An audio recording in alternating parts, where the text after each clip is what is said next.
بسم الله الرحمن الرحيم والعاديات ضبحا فالموريات قدحا فالمغيرات صبحا فأثرن به نقعا فوسطن به جمعا إن الإنسان لربه لكنود وإنه على ذلك لشهيد وإنه لحب الخير لشديد أفلا يعلم إذا بعثر ما في القبور وحصل ما في الصدور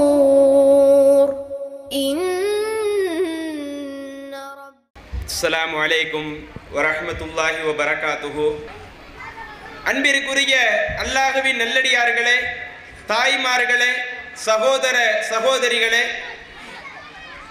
அல்லாஹ்வின் அருளால் இன்றைய தினம் இந்த இடத்தில் பொதுக்கூட்டம் ஏற்பாடு செய்யப்பட்டு இந்த பொதுக்கூட்டத்திலே குர்ஆனுடன் ஒத்துப்போகும் இன்றைய நவீன விஞ்ஞானம் என்ற தலைப்பு எனக்கு தேர்வு செய்யப்பட்டிருக்கிறது. பொதுவாக இந்த உலகத்தில் எடுத்துக்கொண்டால் ஆன்மீகத்திற்கும் அறிவியலிற்கும் நேர் எதிர் திசையில்தான் பல்வேறு கருத்துக்கள் கூறப்பட்டிருக்கிறது. ஆன்மீகத்தின் பெயரால் ஒவ்வொரு மதங்களும் எதை மக்களுக்கு கருத்துக்களாக முன்வைக்கிறதோ அப்படி முன்வைக்கக்கூடிய கருத்துக்களை நாம் வாழக்கூடிய இந்த விஞ்ஞான காலகட்டம், நாம் சார்ந்திருக்கக்கூடிய அறிவியல் எதை ஆன்மீகம் நமக்கு வலியுறுத்தியதோ அந்த கருத்தை தவறு என்று சொல்லக்கூடிய விதத்தில் தான் அறிவியல் இருக்கிறது. அதே போல அறிவியல் எந்த விஷயத்தை சரி என்று சொல்லி இதை நீங்கள் பேண வேண்டும், இதை நீங்கள் பின்பற்ற வேண்டும் என்று சொல்கிறதோ, அறிவியல் சரி என்று சொல்லக்கூடிய அந்த விஷயத்தை ஆன்மீகம் தவறு என்று சொல்வதை பார்க்கிறோம். இப்படி இந்த உலகத்தில் பொதுவாக ஆன்மீகத்திற்கும் அறிவியலிற்கும் நாம் ஒப்பிட்டு பார்க்கும் பொழுது இந்த ஆன்மீகமும் அறிவியலும் நேர் எதிர் துருவத்திலே பயணிக்கக்கூடிய ஒன்றாக இருக்கின்றன. இப்படிப்பட்ட இந்த சூழலில் நாம் இஸ்லாமிய மார்க்கத்தை எடுத்து பார்க்கிறோம், இஸ்லாத்தினுடைய கொள்கை கோட்பாடுகளை எடுத்து பார்க்கிறோம். இறைவன் இந்த உம்மத்திற்கு தந்த, இந்த மனித சமுதாயத்திற்கு தந்த குர்ஆனை எடுத்து பார்க்கிறோம். சரி, குர்ஆனாவது அப்படி இருக்கிறதா? அறிவியலருக்கு மாற்றமாக குர்ஆனில் ஏதேனும் கருத்து சொல்லப்பட்டிருக்கிறதா என்று ஒப்பிட்டு பார்க்கும் பொழுது அல்லாஹ்விற்கே புகழ் அனைத்தும் குர்ஆன் அப்படியே அறிவியலருக்கு ஒத்துப்போகக்கூடிய விதத்தில் தான் நிறைய கருத்துக்கள் சொல்வதை நீங்கள் பார்க்கலாம். இன்றைக்கு பரவலாக ஆன்மீகத்தில் எதையெல்லாம் சொல்லுவார்கள்? நீங்கள் இந்த இஸ்லாத்தை விடுத்து பாருங்கள், இஸ்லாத்தை விட்டு விட்டு வேறு எந்த ஆன்மீக கருத்தையினாலும் எடுத்து பாருங்க. பல கடவுளை வணங்க சொல்லக்கூடிய அந்த ஆன்மீகத்தை எடுத்துக்கொண்டாலும், முக்கடவுளை வணங்கக்கூடிய அந்த ஆன்மீக கருத்தை எடுத்துக்கொண்டாலும், கடவுளே இல்லை என்று சொல்லக்கூடிய அந்த ஆன்மீக கருத்தை எடுத்துக்கொண்டாலும் அத்துணையுமே அறிவியலருக்கு மாற்றமாகத்தான் பல்வேறு கருத்துக்களை சொல்லுவார்கள். உதாரணத்திற்கு பல கடவுளை வணங்க வேண்டும் என்று சொல்லக்கூடிய அந்த ஆன்மீக கருத்து என்ன சொல்லுவார்கள்? நீங்கள் மரத்தை வணங்க வேண்டும், மட்டையை வணங்க வேண்டும், கல்லை வணங்க வேண்டும். நீங்கள் எந்த கல்லை வணங்குகிறீர்களோ அது கல்லு கிடையாது, அதிலே கடவுள் இருக்கிறார் என்று ஒரு சாதாரண கற்களை கூட கடவுளாக பாவித்து வணங்க வேண்டும் என்று ஆன்மீகம் சொல்லுகிறது. இதை அறிவியல் என்றைக்காவது ஏற்குமா? வேற கல்லை எடுத்து டெஸ்ட் பண்ணி பாருங்க, எதை கடவுள் என்று வணங்கி வழிபடுகிறார்களோ அந்த கல்லையும் எடுத்து டெஸ்ட் பண்ணி பாருங்க, ரெண்டு ஒன்னா தான் இருக்கும், ரெண்டிற்கு எந்த வித்தியாசம் இருக்காது. எனவே நீங்க அதை வணங்காதீங்க என்று அறிவியல் சொல்லுகிறது. அதே போல ஆன்மீகத்தில் எடுத்துக்கொண்டால் நீங்கள் பெரியவர்களையும் வணங்க வேண்டும், தாய்மார்களுக்கு சாஷ்டாங்கம் செய்ய வேண்டும், தந்தைமார்களுக்கு சாஷ்டாங்கம் செய்ய வேண்டும், உங்களை விட வயது மூத்தவர்களுக்கு நீங்கள் அவங்க காலில் விழுந்து ஆசீர்வாதம் வாங்க வேண்டும் என்றெல்லாம் ஆன்மீகம் இன்றைக்கு மக்களை பணிக்கிறது. இதை அறிவியல் என்றைக்காவது ஒத்துக்கொள்ளுமா? ஒருவர் நம்மளை விட உயர்ந்தவராக இருக்கிறார், நம்மளை விட வயது மூத்தவராக இருக்கிறார், நம்மளை பெற்றெடுத்த தாயாக ஒரு ஆள் இருக்கிறாங்க, நம்மை பெற்றெடுத்த தந்தையாக இருக்கிறாங்க, பெற்றெடுத்த தாய் என்ற காரணத்தினால் எதற்காக நம்ம அவங்க காலில் விழணும்? இப்படி விழ சொல்லி என்ன இருக்குது? நமக்கும் அவங்களுக்கும் உள்ள வித்தியாசம் என்ன? ஒரு வித்தியாசம் இல்லை என்று சொல்லி ஆன்மீகம் எதையெல்லாம் சொல்லுகிறதோ அத்தனையுமே அறிவியல் மறுக்கக்கூடியதாகத்தான் இன்றைக்கு நாம் பார்த்து கொண்டிருக்கிறோம். ஆனால் இஸ்லாத்தை எடுத்து பார்த்தால் இஸ்லாத்தினுடைய அடிப்படை கோட்பாடு என்ன தெரியுமா? அல்லாஹ் தன்னுடைய திருமறையை சொல்லி காட்டுகிறான்.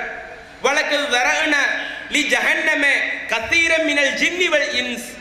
நாம் ஜின் வர்க்கத்தில் இருந்தும் எப்படி இன்றைக்கு மனிதர்கள் நாம் ஒரு தனி படைப்பாக இருக்கிறோமோ, ஒரு தனி உயிரினமாக இருக்கிறோமோ, அதே போல ஜின்களும் ஒரு தனி உயிரினமாக இருக்கிறார்கள். அதை அல்லாஹ் சொல்லுகிறான். அந்த ஜின் என்ற உயிரினத்திலும் சரி, மனிதர்கள் என்ற இந்த உயிரினத்திலும் சரி, இந்த இரண்டு உயிரினங்களில் அதிகமான மக்களை நாம் நரகத்திற்காக தயார்படுத்தியிருக்கிறோம். அல்லாஹ் குர்ஆன்ல சொல்லக்கூடிய இந்த வாசகத்தை கொஞ்சம் கவனிச்சு பாருங்க. அல்லாஹ் என்ன சொல்றான்? மனிதர்களிலேயும் ஜின்களிலேயும் நாம் அதிகமானவர்களை நரகத்திற்காக படைத்திருக்கிறோம். ஏன் நரகத்துக்கு போறாங்க தெரியுமா? மனிதர்கள் ஒரு பெருங்கூட்டம் எதற்காக நரகத்துக்கு போகுதுன்னா அதற்குரிய காரணத்தை அல்லாஹ்வே சொல்லுகிறான். லஹும் குலூபுன், உள்ளங்கள் அந்த மனிதர்களுக்கு இருக்கும். லா யஃப்கஹூன பிஹா, அவர்களுக்குரிய அந்த உள்ளங்களை வைத்து சிந்தித்து பார்க்க மாட்டார்கள். எது சரி எது தவறு, எதை செஞ்சா கரெக்டா வரும், எதை செஞ்சா சரி வராது என்று அவர்களுக்கு உள்ளத்தை இறைவன் தந்திருந்தும், பகுத்தறிவை இறைவன் தந்தறிந்தும் அவங்க என்ன செய்ய மாட்டாங்க? அந்த பகுத்தறிவுக்கு உட்பட்டு தன்னுடைய வாழ்க்கையை நடக்க மாட்டாங்க. பகுத்தறிவுக்கு மாற்றமா நடப்பாங்க, அறிவியலுக்கு மாற்றமா நடப்பாங்க என்று இதை காரணமாக சொல்லுகிறான். அதே போல வலகும் அழைனுன், அவர்களுக்கு கண்கள் எல்லாம் இருக்கும். லா யுபசிரூன பிஹா, அந்த கண்கள் இருந்தாலும் எது நல்லது கெட்டது என்று கண்ணை வைத்து பிரித்து பார்க்க மாட்டார்கள். பல பொருளை பார்ப்பாங்க, அதை வெறுமனை பார்த்துட்டு போயிடுவாங்களே தவிர ஒரு கால்நடை எப்படி பார்த்துட்டு போகுமோ, மனிதனை தவிர இன்ன பிற உயிரினங்கள் ஒரு பொருளை எப்படி பார்த்துட்டு போகுமோ அந்த மாதிரி தான் மனிதனும் அப்படியே பார்த்துட்டு போவான். எது நல்லது எது கெட்டது என்பதை கூட பிரித்து பார்க்க மாட்டான். உலகும் ஆதானும், அதே போல இறைவன் அந்த மனிதர்களுக்கு காதுகளையும் கொடுத்திருக்கிறான். லா யஸ்மஊன பிஹா, அந்த காதுகளை கொண்டு அவர்கள் சரியாதை கேட்க மாட்டார்கள். இந்த வசனத்தில் அல்லாஹ் என்ன சொல்ல வர்றான் பாருங்க. மனுஷங்கள் நிறைய பேர் நரகத்துக்கு போறாங்க. காரணம் என்ன? அவங்க இந்த உலகத்துல வாழும் பொழுது சிந்திச்சு பார்க்க மாட்டாங்க, சரியானதை கண் கொண்டு பார்க்க மாட்டாங்க, சரியானதை காது கொடுத்து கேட்க மாட்டாங்க என்று சொல்லிவிட்டு உலாயிக்க கல் அன்ஆம், யாரெல்லாம் இந்த உலகத்தில் இப்படி வாழுகிறார்களோ, வாழக்கூடிய காலகட்டத்தில் எதையுமே சிந்தனை செய்யாம யார் தன்னுடைய வாழ்க்கையை கழிக்கிறார்களோ, உலாயிக்க கல் அன்ஆம், இவர்கள் கால்நடையை போன்றவர்கள், இவங்க மனிதர்களே கிடையாது என்று அல்லாஹ் சொல்லிவிட்டு அடுத்து சொல்லுகிறான். இப்போ ஒரு கால்நடை எடுத்துக்கிட்டாலும் கால்நடை சிந்திச்சு பார்க்காது. ஏன் சிந்திச்சு பார்க்கல? இறைவன் அந்த கால்நடைக்கு பகுத்தறிவு கொடுக்கல. எது நல்லது எது கெட்டது என்று பிரித்து பார்க்கக்கூடிய ஒரு அறிவை இறைவன் வழங்கவில்லை. அதனால கால்நடை சிந்திச்சு பார்க்காம இருக்குது. ஆனா மனுஷனுக்கு அந்த சிந்திச்சு பார்க்கக்கூடிய ஒரு அறிவை கொடுத்திருந்தோம். அவன் ஒழுங்கா சிந்திச்சு பார்க்கிறானே, இவனை கால்நடையில கூட ஒப்பிடக்கூடாது. பல்கும் அதல், இவன் அந்த கால்நடைகளை விட கேடு கெட்டவன். இஸ்லாம் எப்படி தரம் பிரிக்குது பாருங்க. இஸ்லாமிய மார்க்கம் எப்படி மனிதர்களை வழி நடத்துது பாருங்க. இஸ்லாம் என்ற இந்த ஆன்மீகம் ஒரு காலத்திலேயும் நீ எதையுமே சிந்திச்சு பார்க்காத, எல்லாத்தையுமே கண்மூடித்தனமை ஏத்துக்க, நல்ல நேரம் கெட்ட நேரம் இருக்கிறாங்கன்னு சொல்லுதா, நீ கண்மூடித்தனமை ஏத்துக்க, பில்லி சூனியம் இருக்குதுன்னு சொல்றாங்களா, கண்மூடித்தனமை ஏத்துக்க என்று எதெல்லாம் அறிவிற்கு பொருத்தமற்ற வகையில் உங்களுக்கு ஆன்மீகத்தை பயன்படுத்தி சொல்லுகிறார்களோ அதையெல்லாம் ஏற்றுக்கொள்ளாதீர்கள் என்று சொல்லக்கூடிய ஒரே ஒரு ஆன்மீக சிந்தனை, ஒரே ஒரு ஆன்மீக மார்க்கம் இஸ்லாத்தை தவிர வேற ஒன்றும் கிடையாது. அந்த அளவிற்கு அல்லாஹ் தஆலா இஸ்லாமிய மார்க்கம் என்பது அறிவிற்கு உட்பட்ட மார்க்கம், மனிதர்களை சிந்திக்க சொல்லக்கூடிய மார்க்கம். யார் அந்த சிந்தனைக்கு அப்பாற்பட்டு இருக்கிறார்களோ, சிந்திக்காமல் இருக்கிறார்களோ, இவர்களெல்லாம் மறு உலகில் நரகத்திற்கு செல்வார்கள் என்ற அளவிற்கு அறிவை தூண்டக்கூடிய ஒரு மார்க்கமாக இஸ்லாமிய மார்க்கம் இருக்கிறது. இப்படி தூண்டக்கூடிய இஸ்லாம் நமக்கு சில தகவல்களை சொல்லுகிறது. அந்த தகவல்களை எடுத்து பார்க்கும் பொழுது நமக்கே பேர் அதிர்ச்சி ஏற்படுது. ஏன் தெரியுமா? இன்றைக்கு நமக்கு இஸ்லாத்தை அறிமுகப்படுத்தினாங்களே, அந்த அறிமுகப்படுத்திய முகமது நபி ஸல்லல்லாஹு அலைஹி வஸல்லம் அவர்களை எடுத்துக்கிடுங்க. இன்றைக்கு விஞ்ஞானம் வளர்ந்த காலகட்டத்தில் அவர்கள் பிறந்தவர்கள் கிடையாது. ரசூலுல்லாஹ் பிறந்த அந்த வருடம் இருக்கிறதே, ஏறத்தாழ 1500 வருடத்திற்கு முன்னாடி மக்கா என்ற அந்த பாலைவனத்திலே அல்லாஹ்வுடைய தூதர் பிறக்கிறார்கள். அவர்கள் பிறக்கக்கூடிய அன்றைய காலகட்டத்தில் விஞ்ஞானம் பெரிய அளவுல கொடி கட்டி பறந்ததா? இன்றைக்கு விஞ்ஞானம் எப்படி மக்களால் வியந்து பேசப்படுகிறதோ, மக்களால் புகழ்ந்து பேசப்படுகிறதோ, அந்த மாதிரி ரசூலுல்லாஹ் காலத்தில் விஞ்ஞானம் புகழ்ந்து பேசப்படவில்லை. ஏனென்றால் அந்த அளவிற்கு அன்றைய காலத்தில் விஞ்ஞானம் வளரவில்லை. இன்னும் சொல்ல போனால் ரசூலுல்லாஹ் அவங்களுடைய காலகட்டத்தில் எத்தனை சில ஆட்கள் இருந்தார்கள், படிப்பறிவு உட்பட்டு இருந்தாங்க. புத்தகத்தை படிக்க தெரியக்கூடியவர்களாக, கவிதை எழுதக்கூடியவர்களாக, படிப்பறிவு உள்ளவர்களாக நிறைய பேர் இருந்தாங்க. ஆனா அல்லாஹ்வுடைய தூதர் இருக்கிறாங்களே, அவங்களுக்கு இறைவன் ஒரு தனி மகிமையை பண்ணியிருக்கிறார், ஒரு தனி அருளை புரிஞ்சிருக்கிறார். எப்படி? எழுத படிக்க தெரியாத ஒரு தூதர், சிறு வயதுகளிலே ஆடுகளை மேய்த்து கொண்டிருந்த ஒரு தூதர், இளமை பருவத்திலே வியாபாரம் செய்து கொண்டிருந்த ஒரு தூதர், படிப்பு என்றாலே என்னவென்று அறியாத தூதர். அவரை இறைவன் 40வது வயதில் தூதராக தேர்ந்தெடுத்து அவருக்கு கொடுத்த அந்த செய்திகள் இருக்கிறதே, முகமது நபிக்கு வழங்கப்பட்ட அந்த இஸ்லாமிய மார்க்கம் இருக்கிறதே, அந்த இஸ்லாமிய மார்க்கத்தினுடைய அந்த வெளிப்பாட்டை பார்க்கிறோம். அவர்கள் சொல்லக்கூடிய அன்றைய காலகட்டத்திலிருந்து இன்ஷா அல்லாஹ் இந்த உலகம் அழியக்கூடிய கடைசி காலகட்டம் வரை அறிவியலருக்கு ஒத்து போகக்கூடிய வகையில் கருத்து சொல்லக்கூடிய விதத்தில் தான் இறைவன் தன்னுடைய தூதருக்கு, எழுத படிக்க தெரியாத தூதருக்கு பல்வேறு கருத்துக்களை சொல்கிறார். அந்த கருத்துக்களை இன்றைய அறிவியலோடு நாம் ஒப்பிட்டு பார்க்கும் பொழுது நம்மள சில ஆட்களுக்கு தெரியாத விஷயத்தை எல்லாம் அல்லாஹ்வின் தூதருடைய நாவிலிருந்து இறைவன் வர வைக்கிறான். எப்படி வர வைக்கிறான் பாருங்க. உதாரணத்திற்கு ஒரு விஷயம், இன்றைக்கு பொதுவாக மனிதர்கள் இருக்கிறாங்கல்ல, மனிதர்கள் மக்கள் தொகை நிறைய கூடிக்கொண்டே இருக்கிறது. இப்படி மக்கள் தொகை கூடும் பொழுது ஆண்கள் பெண்கள் திருமணம் முடித்து அந்த இல்வாழ்வின் மூலமாக அவர்களுக்கு சந்ததிகள் பிறக்கிறது. இதெல்லாம் நம்ம பொதுவாக எல்லாருமே அறிஞ்ச ஒண்ணுதான். இதுல இன்னைக்கே நமக்கு தெரியாத ஒரு விஷயம், எதை விஞ்ஞானத்திற்கு ஒத்து போகக்கூடிய விதத்துல இறைவன் சொல்றான்னா, எது இன்னைக்கு நமக்கு தெரியல. ஒரு குழந்தை பிறக்குது, ஆண் குழந்தை இருந்தாலும் சரி, பெண் குழந்தை இருந்தாலும் சரி, ஒரு குழந்தை ஆணாக பிறப்பதற்கு யாரு காரணம், பெண்ணாக பிறப்பதற்கு யார் காரணம் என்பதை கூட விஞ்ஞானம் வளர்ந்த இன்றைய காலகட்டத்தில் கூட சில மக்கள் அறியாமல் தான் இருக்கிறார்கள். அதனால தான் சில வீடுகள்ல நம்முடைய தாய்மார்கள் பெண் குழந்தையை பெற்றெடுத்தால் ஒரே சண்டையா கிடக்கும். ஏற்கனவே 2 பொம்பளை பிள்ளை இருக்குது, அதுல 3வது ஒரு பெண் குழந்தையா கணவர் திட்டுவாரு, மனைவியை பிடிச்சு திட்டுவாரு. என்னதான் நான் என்னுடைய மனைவிக்கு என்னதெல்லாம் வாங்கி கொடுத்தாலும், நல்ல சத்துமிக்க உணவு வாங்கி கொடுத்தாலும், ஏற்கனவே 2 பொம்பளை பிள்ளை இருக்குது, 3வது எனக்கு ஒரு பெண் குழந்தை பெற்று கொடுத்துட்டாங்க, 3வது எனக்கு பெண் குழந்தை பிறந்துருச்சு, அந்த பெண் குழந்தை பிறந்ததற்கு என்னுடைய மனைவி தான் காரணம், பெண்கள் தான் காரணம் என்று விஞ்ஞானம் வளர்ந்த இன்றைய காலகட்டத்தில் கூட இதை சொல்லி திட்டக்கூடிய எத்தனையோ குடும்பங்கள் இருக்கத்தான் செய்கிறது. இதன் காரணமாகவே குடும்பத்துக்குள்ள பல பிரச்சனை ஏற்பட்டு எனக்கு இந்த கணவர் தேவையில்லை என்று பிரிந்து போகக்கூடிய அளவிற்கெல்லாம் இந்த சாதாரண விஷயம் பெரிய சண்டையை ஏற்படுத்தக்கூடிய விதத்தில் இருக்கிறது. மனிதனுக்கு யாரு குழந்தைய நிர்ணயிக்கிறான்னு தெரியல. ஒரு குழந்தை நமக்கு பிறக்குதுன்னா அது ஆணாக பிறப்பதற்கு யார் காரணம், பெண்ணாக பிறப்பதற்கு யார் காரணம் என்பதை புரியாதவர்களாகத்தான் இன்றைய கால மக்களே இருக்கிறார்கள். ஆனா அல்லாஹ் தன்னுடைய திருமறையில அழகா சொல்லி காட்டுகிறான். நீங்கள் சூரத்துல் கியாமாவை எடுத்து பார்க்கலாம். 75வது அத்தியாயத்தில் 36ல இருந்து 40வது வசனம் வரை அல்லாஹ் சொல்லுகிறான், அய்ஹ்சபுல் இன்சானு அய்யுத்ரக சுதா. அல்லாஹ் இதை எதுக்கு பேசுறான்னா, நாம் எல்லாம் இறந்த பிறகு மண்ணோடு மண்ணாக மக்கி போன பிறகு மறுமையில் அல்லாஹ் நம்மளை ஒன்று திரட்டுவான்ல, அப்படி ஒன்று திரட்டக்கூடிய அந்த மறுமை நிகழ்வை அன்றைய காலத்து முஷ்ரிக்கீன்கள் மறுத்தார்கள். அது எப்படி மறுமைன்னு ஒன்று இருக்கும், நம்மளை போய் அடக்கம் பண்றாங்க, இறந்த உடனே அடக்கம் பண்ண பிறகு அடக்கம் பண்ண கொஞ்ச காலகட்டத்திலேயே நம்மளுடைய உடம்பெல்லாம் மண்ணோடு மண்ணா மக்கி போயிருது. இதுக்கு பிறகு நம்ம எப்படி மீண்டும் உருவாகுவோம், மறுமையில் அல்லாஹ் தஆலா மீண்டும் நம்மளை எப்படி கொண்டு வருவான் என்று விமர்சிக்கும் பொழுது அதற்கு பதில் அல்லாஹ் சொல்லும் பொழுது வெறுமனை பதில சொல்லாம அதுல கூட விஞ்ஞான கருத்தை உள்ளே திணித்து அல்லாஹ் தஆலா எழுத படிக்க தெரியாத தன் தூதருடைய நாவின் மூலம் வெளிப்படுத்துகிறான். எப்படி வெளிப்படுத்துறான்? அய்ஹ்சபுல் இன்சானு அய்யுத்ரக சுதா. மனிதன் நினைத்துக் கொண்டிருக்கிறான அவன் வெறுமன் அப்படியே வெட்ட வழியில் விடப்படுவான் என்று மனிதன் நினைத்துக் கொண்டிருக்கிறான.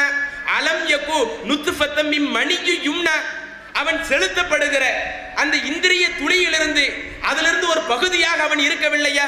இன்னைக்கு மனுஷன் பெருசா வளர்ந்திருக்கிறானே, 6 அடி உயரத்தில் இருக்கிறான், 5 அடி உயரத்தில் இருக்கிறான், 4 அடி உயரத்தில் இருக்கிறான். இத்தனை மனிதனும் அவன் எதிலிருந்து வந்தான்?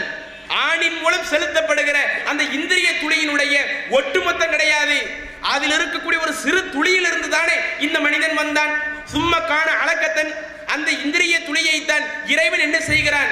அந்த பெண்ணுடைய கருமுட்டையோடு சேர்த்து ஒரு கருவாக அல்லாஹ் வளர செய்கிறான்.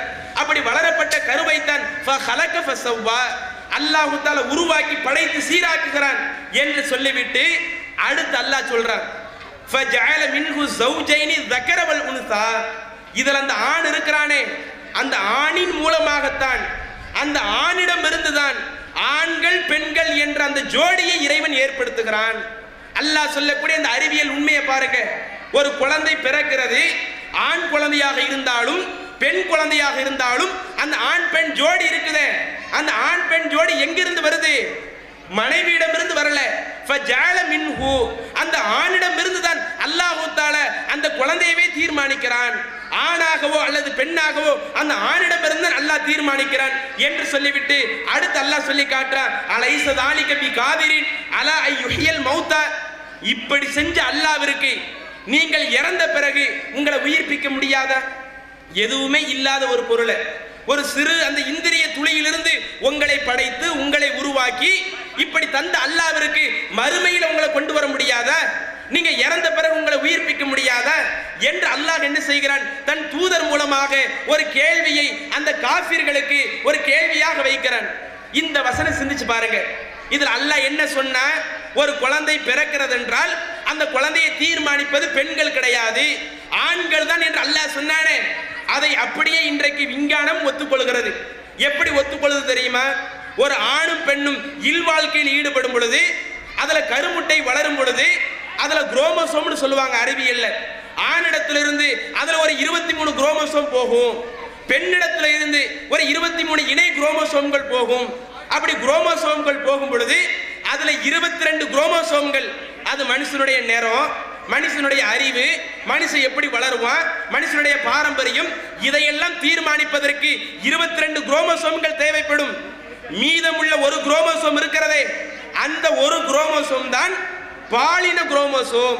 ஒருவன் ஆனா பெண்ணா என்று தீர்மானிக்கக்கூடிய அந்த குரோமோசோமாக அந்த 23வது இருக்கக்கூடிய அந்த பாலின குரோமோசோம் இருக்கிறது என்று இன்றைக்கு விஞ்ஞானம் சொல்லிவிட்டு அதையும் விளக்குகிறார்கள்.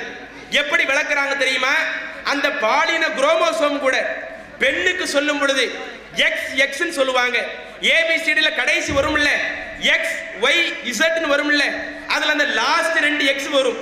எக்ஸ் எக்ஸ் என்பது பெண்ணுக்கு இருக்கக்கூடிய குரோமோசோம், எக்ஸ் ஒய் என்பது ஆணுக்கு இருக்கக்கூடிய ஒரு குரோமோசோம்.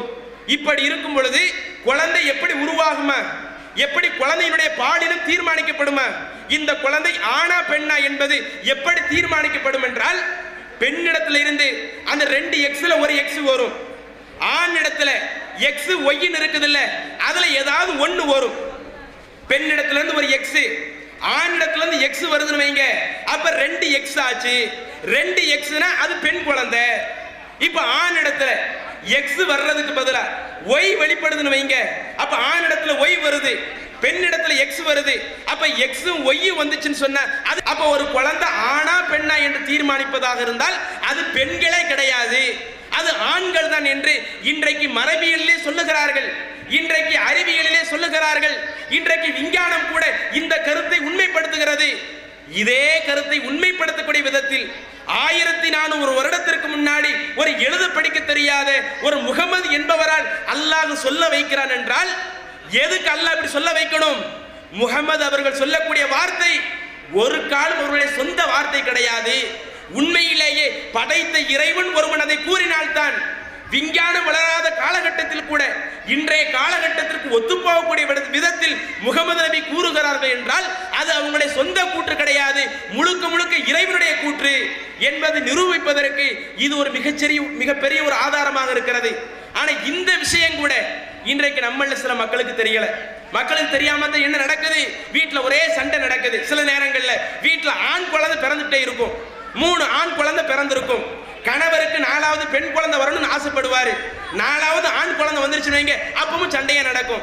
என் மனைவி தான் சரியில்லை, என் மனைவி எனக்கு ஒரே ஆண் குழந்தையை பெற்றுட்டு தர்றா என்று இது போன்ற ஒரு விஷயம் வருது.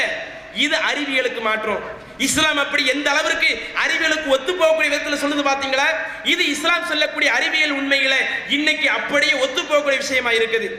இதற்கடுத்து இன்றைக்கு நம்மல்ல நிறைய பேருக்கு தெரியாத ஒரு விஷயத்தை அல்லாஹ் தஆலா தன்னுடைய தூதருடைய நாவின் மூலம் ஒரு விஷயத்தை வெளிப்படுத்துகிறான். இது பெண்களுடைய அந்த பிரசவம் சம்பந்தப்பட்டது. இன்றைக்கு பெண்களுடைய பிரசவம் என்றாலேயே நம்ம புக்கில் ஆண்கள்ல யார் என்ன செய்ய மாட்டாங்க, அந்த பிரசவ வேதனையை உணர மாட்டாங்க. புக்கில் படிச்சதை வச்சு தெரிஞ்சுக்கிடுவோம். எங்களுடைய தாய்மார்கள் அல்லது எங்களுடைய மனைவிமார்கள் கஷ்டப்பட்டு குழந்தை ஈற்றெடுப்பாங்களே, அவங்க சொல்லக்கூடிய அந்த வார்த்தைகளை வைத்து ஆண்கள் தெரிந்து கொள்வோம். ஏன்னா அந்த அளவிற்கு கஷ்டத்திற்கு மேல் கஷ்டப்பட்டு சிரமத்திற்கு மேல் சிரமப்பட்டு தான் ஒரு பெண் இந்த உலகத்தில் என்ன செய்கிறாள், ஒரு குழந்தை ஈன்றெடுக்கிறாள். எந்த அளவிற்கு இது அறிவியல்ல சொல்றாங்கன்னா, ஒரு பெண் இந்த உலகத்தில் ஒரு குழந்தையை ஈன்றெடுக்கும் பொழுது மரணத்தினுடைய வாசலை தட்டி விட்டு வருகிறாள். கொஞ்சம் வேதனை அதிகமாயிடுச்சுன்னா, வலி கொஞ்சம் அதிகமாயிடுச்சுன்னா மரணம் தான், மவுத்து தான் என்ற அந்த மவுத்தினுடைய வாசலையை தட்டி விட்டுத்தான் இந்த உலகத்திலே கணவனுக்காக ஒரு உயிரை ஈன்றெடுத்து தருகிறாள் என்று கூட விஞ்ஞானத்தில் சொல்லுகிறார்கள். அந்த பிரசவத்தை பற்றி பிரசவ நேரத்தில் பெண்களுக்கு வலி அதிகம் இருக்கக்கூடாதுன்னா எளிதான முறையில் எளிமையான முறையில் குழந்தை பிறக்க வேண்டும் என்றால் அதற்கு என்ன வழி, அதை அல்லாஹ் தன்னுடைய திருமறையிலே சொல்லுகிறான். இன்றைக்கு விஞ்ஞானமும் இதை நிரூபிக்கிறது. ஆனா நம்ம பகுதிகளில் இது போன்ற பிரசவ முறைகள் எல்லாம் இன்னைக்கு இல்லை. என்ன புறம் தெரியுமா, ஒரு பெண் குழந்தையை ஈன்றெடுக்கும் பொழுது தண்ணீருக்குள் குழந்தையை ஈன்றெடுத்தாங்கன்னு சொன்னார். வெட்ட வழியிலிருந்து குழந்தை ஈன்றெடுக்காம அந்த பெண்ணிற்கு பிரசவம் என்பது தண்ணீருக்குள்ள ஆகும் பொழுது அதுல நிறைய நன்மை கிடைக்குது. பெண்களுக்கு வலி இல்லாம இருக்குது, பெண்கள் பெரிய அளவுல வேதனை உணர மாட்டாங்க என்பதை இன்றைய விஞ்ஞானம் சொல்லுகிறது. அந்த கருத்து என்னன்னு பார்க்கிறதுக்கு முன்னாடி ஃபர்ஸ்ட் இஸ்லாத்தை பார்த்துக்கிடுங்க. அல்லாஹ் தஆலா தன்னுடைய திருமறையிலே சொல்லுகிறான். 19வது அத்தியாயம் சூரத்துல் மரியம்ல நீங்க எடுத்து பார்க்கலாம். அதுல 23 இருந்து 25 வசனம் வரை அல்லாஹ் தஆலா மரியம் அலைஹிஸ்ஸலாம் அவர்கள் ஈசா அலைஹிஸ்ஸலாம் அவர்களை ஈன்றெடுத்தார்களே, அவங்களுக்கு ஈசா நபி பிறந்தாங்களே, அந்த பிறப்பை பற்றி இறைவன் பேசுகிறான். எப்படி பேசுகிறான்? ஃபஜாஅல் மகாலு இலா ஜித்இன் நஹ்லதி. மரியம் அலைஹிஸ்ஸலாம் அவங்க எந்த ஆணுடைய துணை இல்லாம ஈசா அலைஹிஸ்ஸலாம் அவர்களை வயிற்றில் சுமந்திருக்கிறாங்க. அந்த கரு வெளியே வரக்கூடிய ஒரு நேரம், பிரசவம் ஆகக்கூடிய நேரம், மரியம் அலைஹிஸ்ஸலாம் அவர்களுக்கு பிரசவ வலி ரொம்ப அதிகமாக இருக்கிறது. எந்த அளவிற்கு? ஃபஜாஅல் மகாலு இலா ஜித்இன் நஹ்லதி.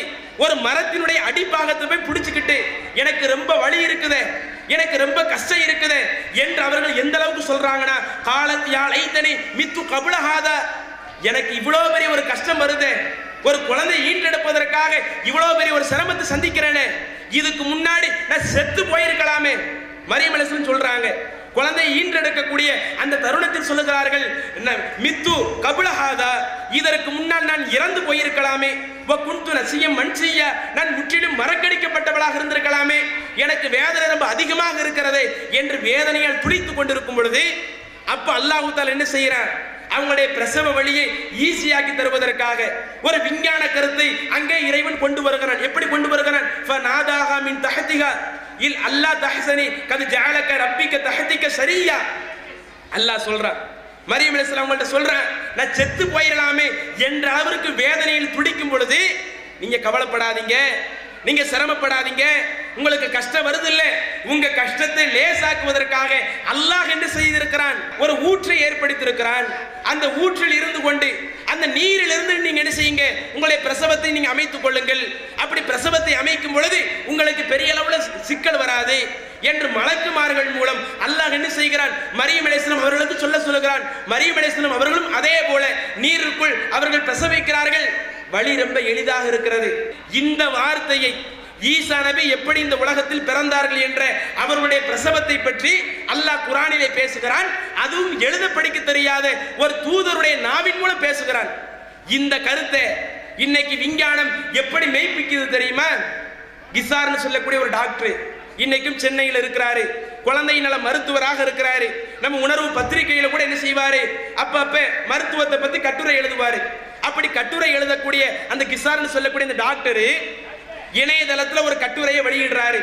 என்ன கட்டுரைன்னு சொன்னா, அமெரிக்கன் அகாடமி ஆஃப் பிரெக்னன்சி, அதாவது ஒரு குழந்தையை பெற்றெடுக்கக்கூடிய அதற்குன்னு அமெரிக்காவில் என்ன செஞ்சிருக்கிறாங்க, ஒரு தனி அகாடமி ஏற்பாடு பண்ணியிருக்கிறாங்க, ஒரு தனி குழு மாதிரி ஏற்பாடு பண்ணியிருக்கிறாங்க.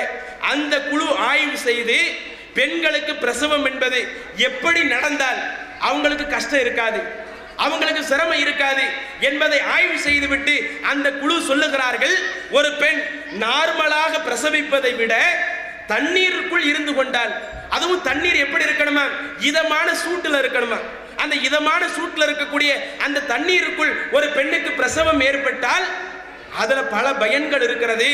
ஒவ்வொரு பயன்களாக அந்த குழு சொல்லுகிறது. என்னென்ன பலன் இருக்குமா? இப்ப அந்த பிரசவ நேரத்தில் கருப்பை இருக்குது இல்ல, கருப்பை சுருங்கி விரிந்து கொண்டே இருக்கணும். அந்த குழந்தை உள்ள இருக்கக்கூடிய அந்த கருப்பை சுருங்கி கொள்ளணும், விரிந்து கொள்ளணும், இப்படி இருந்து கொண்டே இருக்கணும். அப்படி இருப்பதாக இருந்தால் இரத்த ஓட்டமும் சரியா இருக்கணும். பிரசவ நேரத்தில் ஒரு பெண்ணுக்கு என்ன செய்யணுமா, இரத்த ஓட்டம் உடம்புல சரியா போகணுமா. ஆனா குறிப்பா பெண்களுக்கு, அதுவும் குறிப்பா நிறை மாதத்தில் இருக்கக்கூடிய பெண்களுக்கு இரத்த ஓட்டம் என்பது நிறைய சிக்கல் வரும். அந்த நேரத்தில் தான் நிறைய பிரஷர் கூட வரும். அப்ப அந்த மாதிரி நேரத்தில் பிரஷர் வந்துச்சுன்னு வைங்க, அது குழந்தை பிறக்கும் போது நம்ம டேஞ்சரா போயிடும். அப்ப அந்த இரத்த ஓட்டம் கரெக்டா இருந்தா தான் குழந்தை ரொம்ப எளிமையான வழிகளில் பிறக்கும் என்பதற்காக அந்த குழு என்ன செய்கிறார்கள், ஒரு பெண் சும்மா பிரசவிப்பதை விட தண்ணீருக்குள் இருந்து பிரசவிக்கும் பொழுது என்ன நடக்குமா, அந்த இரத்த ஓட்டம் ஒரு சீராக இருந்து அந்த பெண்ணினுடைய அந்த கருப்பையை எளிதான வகையில் சுருங்கி விரிய செய்யும். அப்படி கருப்பை எளிதாக சுருங்கி விரியும் பொழுது பெண்ணிற்கு இலகுவாக குழந்தை பிறந்துவிடும். எந்த அளவுக்கு சொல்றாங்க, 80% வலி பெண்களுக்கு குறைஞ்சிருமா. பிரசவ நேரத்தில் உயிரையே பறி போகிற மாதிரி பெரிய வலி இருக்குது.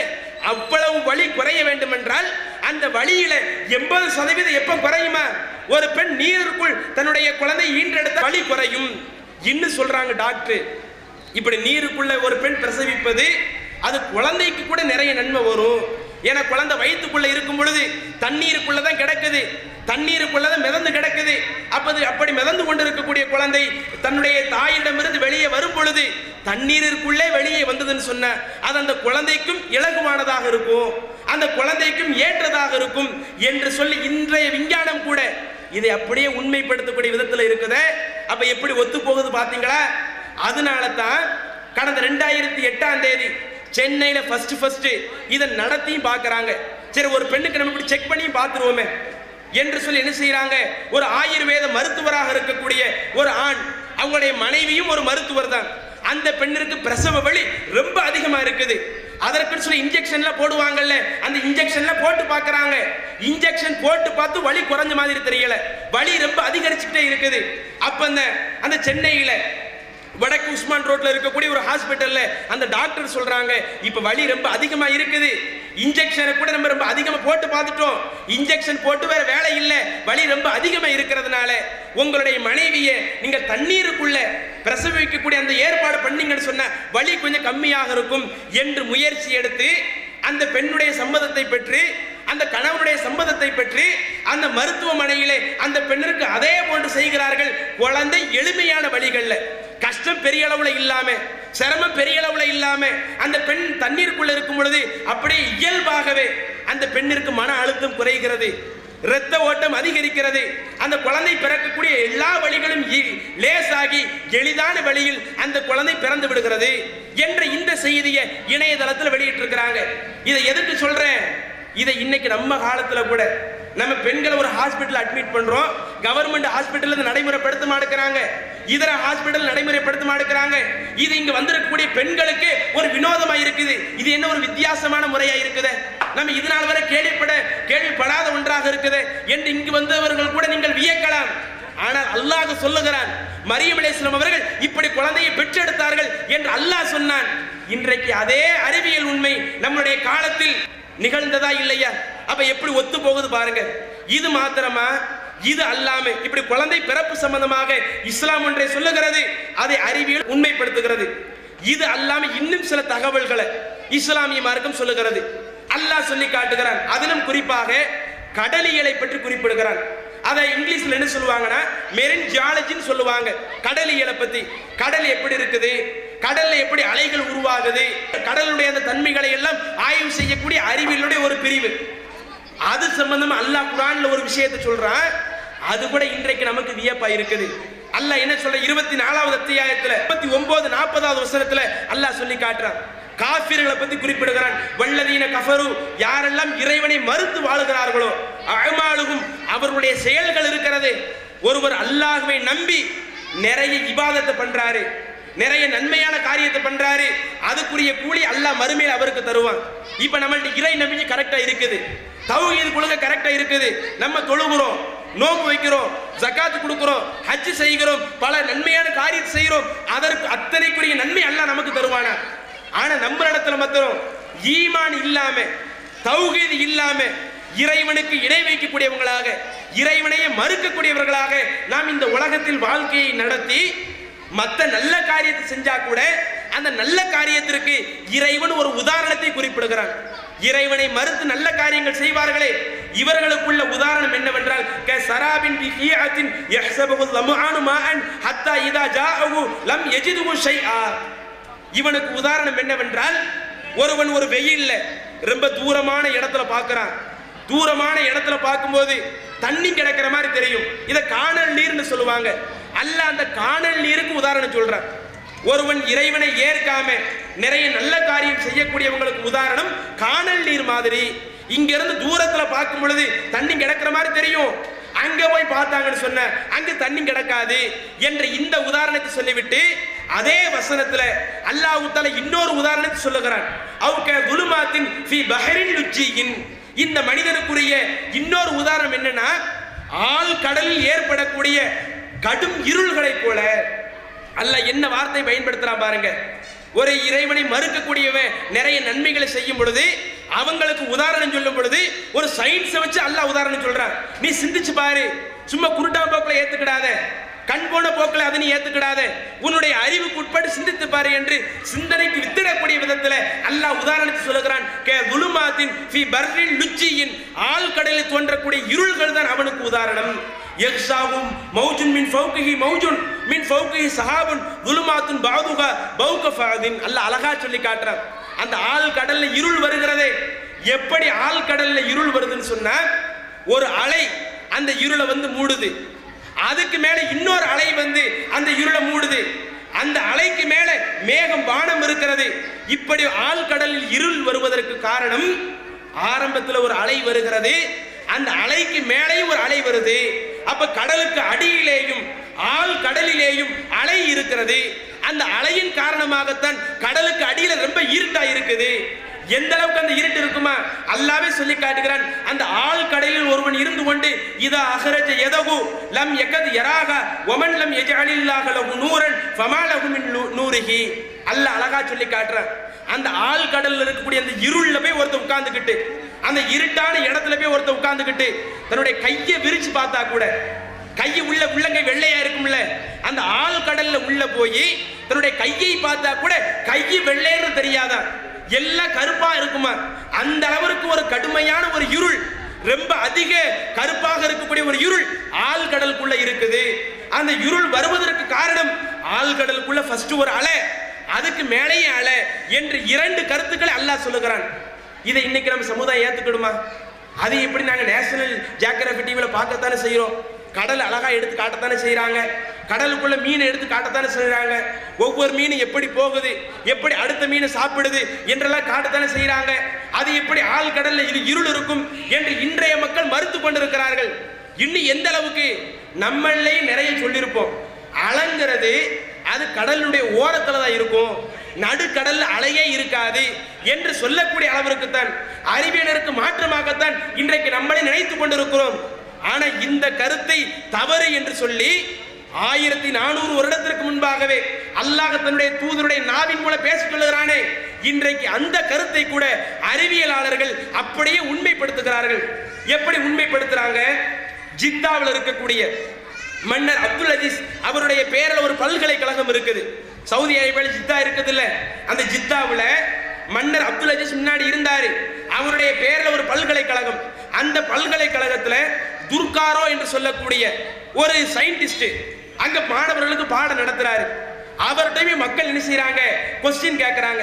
இஸ்லாமிய மார்க்கத்துல ஆழ்கடல்லையும் இருள் இருக்கிறத சொல்லப்படுது, அதே போல ஆழ்கடல்லையும் அலை இருக்குது, கடலுக்கு மேலேயும் அலை இருக்குது இப்படி சொல்லப்படுது.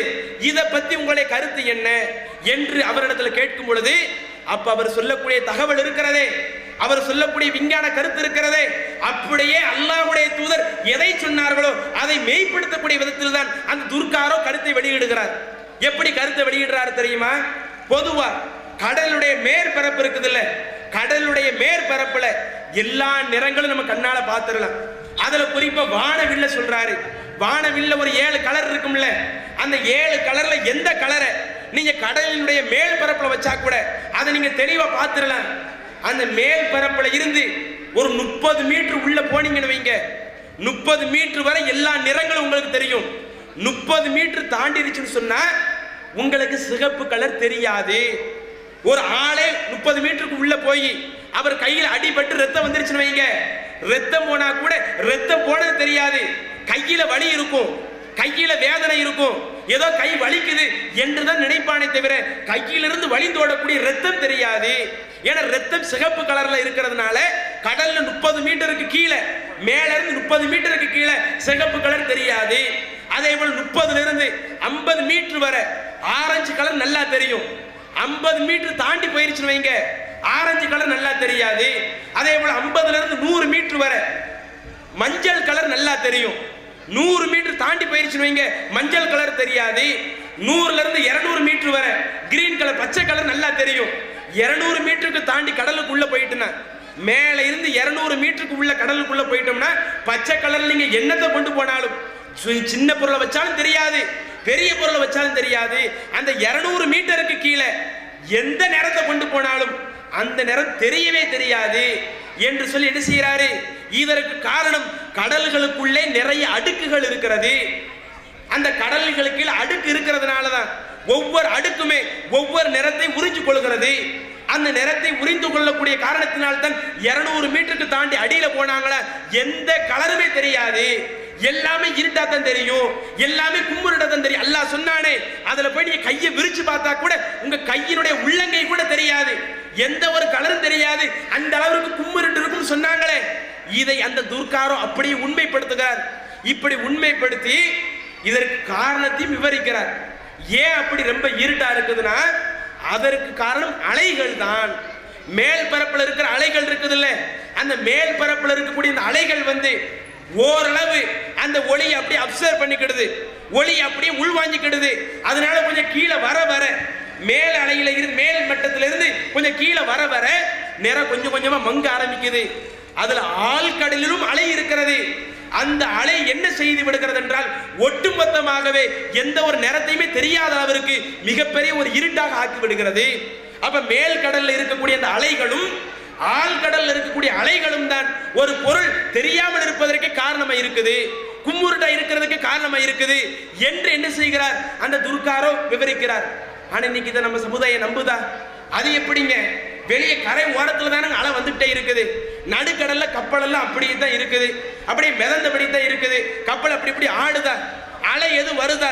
நாங்க நடுக்கடலுக்கு போனாலும் மேலே எந்த ஒரு அலை இல்லைன்னு நினைக்கிறோம், நடுக்கடல்ல அலையே உருவாகுதுன்னு நினைக்கிறோம். ஆனால் நடுக்கடலிலும் அலை இருப்பதாக இஸ்லாம் சொல்லுகிறது. அதனால தான் 2004வது வருஷம் இதே டிசம்பர் மாசம் 26ஆம் தேதி சுனாமி வந்துச்சா இல்லையா? ஸ்ரீலங்காவில் நிறைய பாதிப்பு ஏற்பட்டது.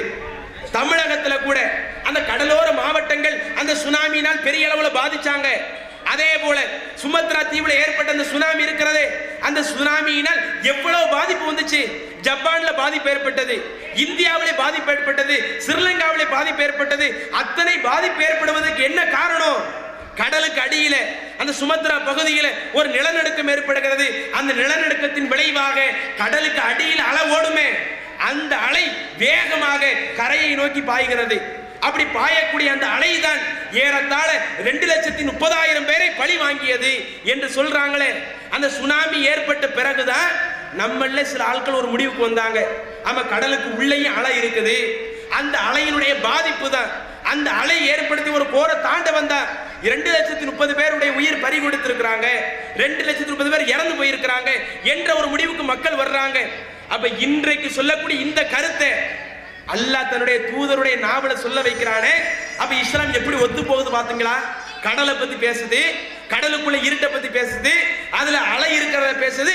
அதை அப்படியே இன்றைக்கு விஞ்ஞானம் நிரூபிக்கக்கூடிய விதத்தில் தான் இருக்கிறது. இப்படி ஒரு விஷயமா அடுத்து இஸ்லாமிய மார்க்கம் விண்வெளி பயணத்தை பத்தி பேசுது. அல்லாஹ் குர்ஆன்ல பேசுறான். 55வது அத்தியாயத்துல 33வது வசனத்துல சொல்லும் பொழுது, யா மஅஸரல் ஜின்னி வல் இன்சி இனிஸ்ததஅதும் அன் தன்ஃபுது மின் அக்தாரி ஸமாவாதி வல் அர்த். அல்லாஹ் மனிதர்களுக்கு கட்டளை இடுகிறான், ஜின்களுக்கு கட்டளை இடுகிறான். மனிதன் ஜின் கூட்டத்தினரே, நீங்கள் இந்த பூமியினுடைய விளிம்பிற்கு செல்ல நினைத்தால், நம்ம வாழக்கூடிய இந்த பூமி இருக்குது இல்ல, அந்த பூமியினுடைய நீங்க விளிம்புக்கு போக நினைச்சாலும், அதே போல சமாவாதி வானத்தினுடைய விளிம்பிற்கு நீங்கள் போக நினைத்தாலும் ஃபன்ஃபுது தாராளமா நீங்க போய்க்கிடுங்க. லா தன்ஃபுதுன இல்லா பி சுல்தான். அப்படி நீங்கள் அந்த பூமியை விட்டு கடந்து செல்ல வேண்டும் என்றால் அதற்குன்னு சக்தி வேணும். சும்மா நீங்க நினைச்ச மாதிரி போயிட முடியாது. இங்க திருவண்ணாமலை இருந்து சென்னைக்கு எப்படி பஸ்ல போறீங்களோ இந்த மாதிரி சாதாரண சக்தியினால இந்த பூமியை தாண்டி நீங்க வேற கோள்களுக்கு போயிட முடியாது, வெளி இடங்களுக்கு போயிட முடியாது, வானத்தை கடந்துட முடியாது. நீங்க அந்த வான பூமியை கடப்பதாக இருந்தால் அதற்கு தேவையான சக்தி இருக்கணும். சக்தி இல்லாம உங்களால் கடக்க முடியாது என்று அல்லாஹ் என்ன செய்கிறான்? அந்த பாலைவனத்தில் வாழ்ந்த தன்னுடைய தூதருடைய நாவின் மூலம் இப்படிப்பட்ட ஒரு கருத்தை இந்த சமுதாயத்திற்கு சொல்ல வைக்கிறான். இதை இன்றைக்கு விஞ்ஞானம் அப்படியே சரி கண்டு இருக்கிறதா இல்லையா? இது சரிதான். நம்ம இந்த பூமியை விட்டு வேற இடத்துக்கு போறதா இருந்தா கூட அதற்குன்னு ஒரு சரியான சக்தி வேணும். எந்த அளவுக்கு? இப்ப நம்ம விமானத்துல போக நினைச்சா கூட ஒரு நாட்டில இருந்து இன்னொரு நாட்டுக்கு தான் போக முடியும். இப்ப நம்ம தமிழ்நாட்டில இருந்து சவுதி அரேபியாவுக்கு போக நினைங்க, விமானத்தில் நீங்க போயிடலாம். ஏன்னா அது ஒரு நாட்டில இருந்து இன்னொரு நாட்டுக்கு போறது. விமானத்தில் என்ன செஞ்சிட முடியாது? இந்த பூமியை விட்டு தாண்டி வேற கோள்களுக்கு போயிட முடியாது. ஏன்னா விமானத்திற்கு அவ்வளவு பெரிய ஒரு சக்தி இல்லை, வேற எந்த ஒரு பொருளுக்கும் அவ்வளவு பெரிய ஒரு சக்தி இல்லை. ராக்கெட் இருக்குதே, ராக்கெட்டால இந்த பூமியிலிருந்து வேற இடத்துக்கு போயிடலாம், சந்திரனுக்கு போயிடலாம், இந்த பூமியை கடந்து போயிடலாம் என்று இந்த பூமியை கடப்பதாக இருந்தால் இன்றைக்கு எதை பயன்படுத்துகிறார்கள்? ராக்கெட்டை ஒரு விண்கலமாக பயன்படுத்துகிறார்கள். ஏன் அந்த ராக்கெட்டை பயன்படுத்தணும்? ஒரு சாதாரண விமானத்தை பயன்படுத்தினா நம்ம ஒரு நாட்டிலிருந்து இன்னொரு நாட்டுக்கு தான் போக முடியுது. பூமியினுடைய ஒட்டுமொத்த விளிம்பை கடக்க முடியல, வானத்தினுடைய ஒட்டுமொத்த விளிம்பை கடக்க முடியல. ஆனா ராக்கெட் கடக்குது. என்ன காரணம்? அல்லாஹ் சொன்னானே, லா தன்ஃபுதுன இல்லா பி சுல்தான். ஒரு சரியான சக்தி இருந்தால் தான் கடக்க முடியும் என்று அல்லாஹ் சொன்னானே. அந்த சக்தி இன்றைக்கு ராக்கெட்ல தவிர வேற எதுல இல்லை. அதனால தான் ராக்கெட் என்ன செய்து கடக்குது. அதற்கு அறிவியலாளர்கள் சில கணக்குகளை கூட சொல்றாங்க. எந்த அளவுக்கு கணக்குல சொல்றாங்கன்னா, ஒரு ஆள் இந்த பூமியில இருந்து வெளியேற நினைத்தால், எஸ்கேப் ஆக நினைத்தால், இதைத்தான் எஸ்கேப் வெலாசிட்டின்னு சொல்லுவாங்க. அறிவியல்ல இன்னைக்கும் சொல்லப்படுது எஸ்கேப் வெலாசிட்டின்னு. அந்த எஸ்கேப் வெலாசிட்டில என்ன சொல்றாங்கன்னா, நாம் யாராக இருந்தாலும் இந்த பூமியில இருந்து வேற பூமிக்கு கடக்க நினைச்சோம்னு சொன்னா ஒரு நொடிக்கு என்ன செய்யணுமா? 11.2 கிலோமீட்டர் கடந்துடணுமா? ஒரு நொடிக்குள்ள இந்த கை சுண்டுறோம்ல, இந்த சுண்டக்கூடிய நேரத்துல 11.2 கிலோமீட்டர், ஏறத்தாழ 11 கிலோமீட்டர் போயிடணுமா? நீங்க அதையே நிமிடத்துல கணக்கு வச்சுங்கன்னு சொன்னா ஒரு நிமிடத்துல 60 செகண்ட் வருது இல்ல, 60 செகண்ட் வரக்கூடிய ஒரு நிமிடத்துல 672 கிலோமீட்டர் கடந்தா தான் நீங்க அந்த பூமியை தாண்டி போக முடியும்.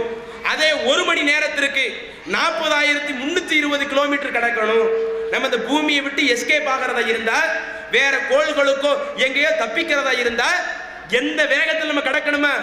ஒரு மணி நேரத்துல 40,320 கிலோமீட்டர் ஃபாஸ்ட்ல கடக்கணுமா? இப்படிப்பட்ட கிலோமீட்டர் ஃபாஸ்ட்ல நீங்க கடந்தா தான் இந்த பூமியை கடக்க முடியுமே தவிர, இதை தாண்டி இதுல கொஞ்சம் ஃபாஸ்ட் குறைஞ்சதுன்னு வைங்க, மேல வர போவோம், கடைசி புத்தடீர்னு கீழே விழுவோம்.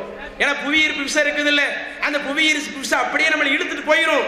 நம்ம அந்த புவியீர்ப்பு விசையும் தாண்டி அந்த பூமியை தாண்டி செல்வதாக இருந்தால் இவ்வளவு கிலோமீட்டர் வேகத்துல போகணும். அதனால தான் ராக்கெட்ல என்ன பண்ணுவாங்க, அதுல பயன்படுத்தக்கூடிய பொருட்கள் எல்லாம் ரொம்ப அதிவேகத்துல போகக்கூடிய விதத்துல ஒரு மணி நேரத்திற்கு அந்த 40,000 கிலோமீட்டர் தாண்டி போகக்கூடிய அளவிற்கு அப்படி ராக்கெட்டை பயன்படுத்துகிறார்கள். அந்த ராக்கெட் இருந்தால், இவ்வளவு வேகம் இருந்தால் தான் இந்த பூமியை விட்டு கடக்க முடியும். இதை எப்படி ஒரு நபியுடைய வாயினால சொல்ல முடியும்? அல்லாஹ்வுடைய தூதர் சொன்னார்களே, எழுத படிக்க தெரியாத ஒரு தூதர் சொன்னார்களே, இது அவருடைய சொந்த வார்த்தையாக இருந்தால் ரசூலுல்லாஹ் அவங்க உள்ளத்தில் நினைக்கிறதெல்லாம் குர்ஆன் சொல்லிடுவாங்க என்று சொல்லுவதாக இருந்தால் இப்படி சொல்ல முடியுமா? விஞ்ஞானம் வளராத காலகட்டத்தில் இன்றைக்கு ஒரு விஞ்ஞானி பேசுவதை போல அல்லாஹ்வுடைய தூதர் பேசினார்களே, இந்த மாதிரி ஒரு கருத்தை கூட ரசூலுல்லாஹ் அவங்களுடைய சொந்த கருத்தால் சொல்லி இருக்க முடியாது. அப்ப ரசூலுல்லாஹ் சொன்னாங்களே, இதுவெல்லாம் நமக்கு எதை ஒரு பாடமாக தரணும், எதை நமக்கு படிப்படியாக கற்றுத்தரணும்? அல்லாஹ்வுடைய தூதர் சொன்ன எந்த ஒரு வார்த்தையும் அது மனித வார்த்தைகள் அல்ல, படைத்த இறைவனுடைய வார்த்தை என்பதெல்லாம் இன்றைக்கு சொல்லக்கூடிய விஞ்ஞானம் ஒத்து போகுவது மிகப்பெரிய ஒரு சான்றாக இருக்கிறது. இது ஒரு விஷயமா. அடுத்து இஸ்லாமிய மார்க்கம் இன்னும் சில விஞ்ஞானத்தை பத்தி பேசுது. நம்மள சில மக்கள் கூட இன்னைக்கு அறியாத ஒரு விஷயம் தான். இன்றைக்கு பால் உற்பத்தி இருக்குதுல்ல, மாடுகள்ல இருந்து நிறைய பால் உற்பத்தி, நம்ம பால் எடுக்கிறோம், ஆடுகள்ல இருந்து பால் கறக்கிறோம், ஒட்டகத்துல இருந்து பால் கறக்கிறோம், இப்படி பால் உற்பத்தி இன்னைக்கு இருக்குது. அந்த பால் உற்பத்தி பத்தி என்ன செய்யறாங்க, இன்றைக்கு பாமரர்கள் கருத்து சொல்லுவாங்க. எப்படி கருத்து சொல்லுவாங்க தெரியுமா? ஒரு கவிஞன் பாட்டு கூட படிச்சிருக்கிறார். தன் ரத்தத்தில் ஒரு பகுதியை பாலாக தருவது பசுவோட வேலை. பசுமாடு என்ன செய்யுதான், ரத்தத்திலேயே ஒரு பகுதியை பாலா தருதான். இதனால் வர மக்கள் அப்படித்தான் நம்பிக்கொண்டிருந்தார்கள். இன்றைக்குள்ள சில மக்கள் கூட, நம்மை பாமர மக்கள் கூட, விஞ்ஞானத்தை பற்றி சரியாக அறியாத மக்கள் கூட என்ன நினைக்கிறாங்க, இன்றைக்கு பால் உற்பத்தி ஆகுதுன்னா அது ரத்தத்திலிருந்து ஒரு பகுதி தான் என்று இன்றைக்கும் சொல்லிக் கொண்டிருக்கிறார்கள். ஆனா இஸ்லாமிய மார்க்கம் இதற்கு நேர் மாற்றமாக பேசுகிறது. எப்படி அல்லாஹ் தன்னுடைய திருமறையில் சொல்லுகிறான், 16வது அத்தியாயத்தில் 69வது வசனத்தில் அல்லாஹ் சொல்லும் பொழுது, இன்னலகும் ஃபில் அன்ஆமி லா இப்ரத்தன், கால்நடைகள் இருக்கிறதே, அந்த கால்நடைகளிலேயும் இறைவன் உங்களுக்கு நிறைய அத்தாட்சிகளை வைத்திருக்கிறான். அல்லாஹ் நமக்கு, நீங்க நம்ம யோசிச்சு பார்த்தாலேயே இன்னைக்கு சில மக்கள் இருக்கிறாங்க, அல்லாஹ்லாம் கிடையாது, கடவுள்லாம் கிடையாது, மனுஷங்கள்லாம் தானா உருவாங்கினாங்க, இந்த உலகம் தானா படைக்கப்பட்டது என்று சில ஆள்கள் என்ன செய்யறாங்க, கடவுளையே முற்றிலும் மறுக்கக்கூடிய அந்த நாத்திக கொள்கைகளுக்கு போய்கிட்டு இருக்கிறாங்க. அப்படி போகக்கூடிய மக்களுக்கெல்லாம் அப்படி அறிவுக்கு அவங்கதான் பகுத்தறிவாளர்களா, பகுத்தறிவே இல்லாம பேசிக்கிட்டு இருக்கிறாங்க. அவங்கள பகுத்தறிவாளர் என்ன செய்யறாங்க, தங்களை சொல்லிக்கிட்டு இருக்கிறாங்க. அப்படிப்பட்ட மக்களுக்கெல்லாம் மரண அடி கொடுக்கக்கூடிய விதத்துல அல்லாஹ் தஆலா அழகா சொல்லி காட்டுகிறார். நீங்கள் கால்நடை சிந்திச்சு பாருங்க, ஆளா இருக்கட்டும், மாடா இருக்கட்டும், ஒட்டகமா இருக்கட்டும், அந்த கால்நடை நீங்க சிந்திச்சு பார்த்தால் இப்ரத்தன், அதிலே உங்களுக்கு நிறைய படிப்பினை இருக்கிறது என்று சொல்லிவிட்டு அதுல அல்லாஹ் ஒரு படிப்பினை சொல்றார். என்ன படிப்பினை தெரியுமா? நுஸ்கீக்கும் மிம்மா ஃபீ புத்தூனிஹி மின் பைனி ஃபர்ஸின் வ தமின் லபனன் ஹாலிஸா, அந்த கால்நடையில நாம் ஒரு தூய்மையான ஒரு பாலை தயாரிக்கிறோம். அந்த கால்நடைகளிலிருந்து ஒரு தூய்மையான பாலை நாம் உங்களுக்காக புகட்டுகிறோம். அந்த பால் எப்படி வருகிறது? அந்த செரிக்கப்பட்ட உணவிற்கும் இரத்தத்திற்கும் மத்தியிலிருந்து உங்களுக்கு நான் பாலை உற்பத்தியாக்கி தருகிறோம். அல்லாஹ் சொல்றான், நீங்க பால் உங்களுக்கு கிடைக்குதுன்னு சொன்னா எப்படி கிடைக்குது? இரத்தமே பாலாக மாறல, செரிக்கப்பட்ட உணவு இருக்குது, அந்த செரிக்கப்பட்ட உணவிற்கும் இரத்தத்திற்கும் இடையில் தான் அந்த பாலை நாம் ஏற்படுத்தியிருக்கிறோம். சாயிகன் லி ஷாரிபின், குடிக்கக்கூடியவங்களுக்கு அது நல்ல ஒரு பானமாக இருக்கிறது. மற்ற பானத்தை விட இந்த பால் ஒரு அழகான ஒரு பானமாக இருக்கிறது, இது ஒரு அத்தாட்சியாக கூட இருக்கிறது என்று அல்லாஹ் என்ன செய்கிறான், தன்னுடைய தூதருடைய நாவின் மூலம் பேச வைக்கிறான். ரசூலுல்லாஹ் ஆய்வு செஞ்சு பார்த்தாங்களா? ரசூலுல்லாஹ் காலத்தில் அந்த அளவுக்கு விஞ்ஞானம் வளர்ந்துருச்சா? இன்னைக்கு விஞ்ஞான கருவிகள் நிறைய இருக்குது. ஒரு சின்ன பொருளை கூட பூதகரமா பார்க்கக்கூடிய அளவிற்கு மனிதனுடைய வயத்துல, கால்நடைகளுடைய வயத்துல ஒவ்வொன்றும் எப்படி நடந்துகிட்டு இருக்குது, குடல் எப்படி இருக்குது, எதையும் எப்படி இயங்கிக்கிட்டு இருக்குது, ரத்தம் எப்படி ஓடிக்கிட்டு இருக்குது, ரத்த ஓட்டம் எங்கேயாவது அடைபட்டு இருக்குதா, கொழுப்பு ஏதாவது அடைச்சிருக்குதா என்பது உட்பட துல்லியமான கருவிகள் இருக்கக்கூடிய இன்றைய காலகட்ட மாதிரி ரசூலுல்லாஹ்வுடைய காலகட்டம் இல்ல. ரசூலுல்லாஹ் என்ன செய்யல, அந்த அளவுக்கு விஞ்ஞானம் வளர்ந்த காலகட்டத்தில் அவங்க வளரல. அப்படிப்பட்ட விஞ்ஞான காலகட்டத்தில் அவங்க தன்னுடைய கருத்தை சொல்லல. விஞ்ஞானம் என்றால் என்னவென்றே தெரியாத ஒரு காலகட்டத்தில் அந்த பால் உற்பத்தியை பற்றி பேசுகிறார்கள். எப்படி பேசுறாங்க? பால் உற்பத்தி என்பது அந்த செரிக்கப்பட்ட உணவிற்கும் இரத்தத்திற்கும் இடையிலிருந்து வருகிறது. இது இன்னைக்கு நம்மள யாராவது பாமரர்கள் ஒத்துக்கிடுவாங்களா? ஆனா சயின்ஸ்ல சொல்றாங்க. சயின்ஸ்ல என்ன சொல்றாங்க, இப்ப கால்நடையா இருக்கட்டும், மனுஷனா இருக்கட்டும், அவங்க சாப்பிடும் பொழுது அவங்க சாப்பிடக்கூடிய அந்த பொருள் ஃபர்ஸ்ட் என்ன செய்யுது, இறப்பைக்கு போகும். இறப்பையில போய் அப்படி துண்டு துண்டாக வெட்டப்பட்டு அந்த கொழுப்பு, அந்த சாப்பாடு ஃபுல்லா அப்படி அரைக்கப்பட்டு, அப்படி அரைக்கப்பட்ட உணவு குடல்களுக்கு அனுப்பப்படும். அப்படி குடல்களுக்கு அனுப்பப்படும் பொழுது அந்த அரைக்கப்பட்ட உணவிலிருந்து சத்து பொருட்கள் இருக்கும்ல. இப்ப நம்ம சோறு சாப்பிடுறோம், சோறுல சத்து இருக்குது. வேற காய்கறிகள் சாப்பிடுறோம், அதுல சத்து இருக்குது. பல வர்க்கங்கள் சாப்பிடுறோம், அதுல சத்து இருக்குது. எதுலெல்லாம் நம்ம சாப்பிடக்கூடிய பொருள் சத்து இருக்குதோ அந்த சத்து பொருட்களையுமே அந்த அரைக்கப்பட்ட உணவிலிருந்து குடல்கள் என்ன செய்யணுமா, தனித்தனியா உறிஞ்சிகள் மூலம் உறிஞ்சிக்கிடுமா. நம்ம சாப்பிட்ட சாப்பாடு அரைக்கப்படுது இல்ல, அரைக்கப்பட்டு குடல்களுக்கு அனுப்பப்படுது. அப்படி குடல்களுக்கு அனுப்பப்படக்கூடிய அந்த உணவு அந்த குடல்ல இருக்கக்கூடிய அந்த உறிஞ்சிகள் மூலம் அந்த சத்துக்கள் எல்லாம் உறிஞ்சப்பட்டு அந்த சத்துகள் இரத்தங்களின் வழியாக உடலில் உள்ள அனைத்து பாகத்திற்கும் கடத்தப்படுகிறது. எப்படி சொல்றாங்க பாருங்க, அந்த உறிஞ்சப்பட்ட சத்து என்ன செய்யப்படுதா, அந்த குடல்களின் மூலம் உறிஞ்சப்பட்ட சத்து இரத்த ஓட்டத்தின் மூலம் இரத்தத்துடைய நாளங்களின் வழியாக உடல்களில் உள்ள அனைத்து பாகங்களுக்கும் கடத்தப்படுகிறது. அப்படி கடத்தப்படக்கூடிய அந்த உணவு தான் அந்த மாட்டினுடைய மடுவுக்கும் போகுது. மாட்டினுடைய மடுவிற்கு போய் அந்த சத்து பொருள் இருக்குதே, அந்த சத்து பொருள் மாட்டினுடைய மடுவுல இருக்கக்கூடிய ஒரு ஹார்மோனின் காரணமாக உங்களுக்கு பாலாக தருகிறது. அப்போ உங்களுக்கு பால் வருகிறது என்றால் இரத்தம் அப்படியே மாறி வரல, நீங்க சாப்பிட்ட உணவு செரிக்கப்பட்டு அதிலிருந்து சக்திகள் பெறப்படுகிறது. அது இரத்தங்களின் மூலமாக கடத்தப்படுகிறது. அது மடுவிற்கு கொண்டு போய் சேர்க்கப்படுகிறது. அது மடுவில் உள்ள ஒரு ஹார்மோன் மூலமாக உங்களுக்கு பாலாக வெளிப்படுகிறது என்று அல்லாஹ் என்ன செய்கிறான். இன்றைக்கு ஒரு விஞ்ஞானி எப்படி சொல்லுவானோ, செரிக்கப்பட்ட உணவிற்கும் இரத்தத்திற்கும் இடையிலிருந்து தான் பால் உருவாகிறது என்று இன்றைக்கு சொல்லுகிறார்களே, இதே கருத்தை அல்லாஹ் தஆலா தன்னுடைய தூதர் மூலமா சொல்ல வச்சானே. அப்ப எந்த அளவுக்கு ஒத்து போகுது பாத்தீங்களா? இது ஒரு விஷயம்.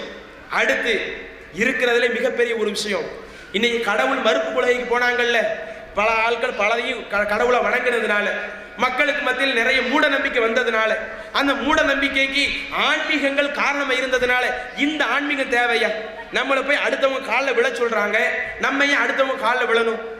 நம்ம போய் நம்ம தாழ்ந்தவங்களா அடுத்தவங்க வசந்தவங்களா? என்ன அடிப்படையில் தாழ்ந்தவங்க வசந்தவங்கன்னு சொல்றாங்க? இந்த ஆன்மீக கருத்து சரியில்லையே. ஒரு கல்லை போய் வணங்க சொல்றாங்களே, சூரியனை போய் வணங்க சொல்றாங்களே, சந்திரனை போய் வணங்க சொல்றாங்களே, கல்லுக்கு என்ன பவர் இருக்குது? மரத்துக்கு என்ன பவர் இருக்குது? கடலுக்கு அது கடவுளுக்குரிய பவர் என்ன இருக்குது? சூரியனுக்கு என்ன பவர் இருக்குது? அப்ப பவர் இல்லாததுக்கெல்லாம் கடவுளுடைய தன்மையை கொடுத்துக்கிட்டு இருக்கிறாங்களே, அப்ப இப்படிப்பட்ட கடவுள்கள் தேவைதானா?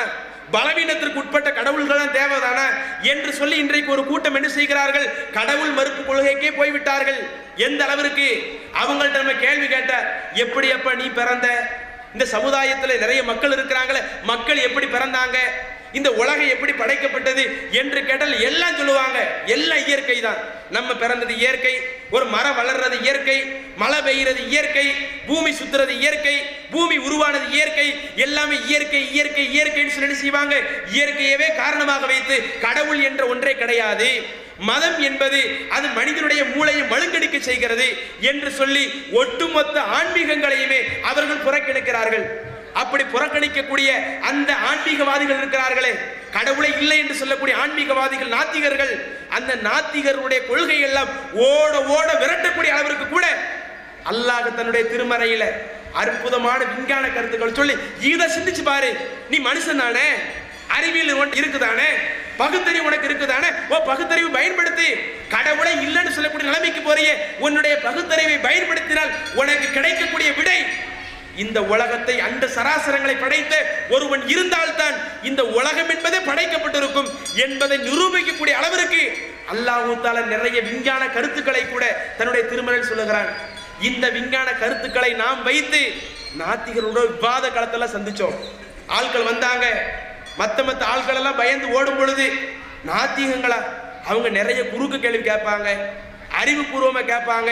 அவங்கள்ட்ட போய் நம்ம என்னத்தை பதில் சொல்ல முடியும் என்று மற்ற ஆன்மீகத்தில் உள்ளவர்கள் எல்லாம் பயந்து ஓடக்கூடிய நேரத்தில் தௌஹீத் ஜமாத் வைத்திருக்கக்கூடிய அந்த இஸ்லாமிய ஆன்மீகம் இருக்கிறதே, அந்த அசைக்க முடியாத ஆன்மீகத்தை வைத்து, இறைவன் தந்த அந்த இறை வாக்கை வைத்து நாம் அவர்களை எதிர்கொண்டோம்.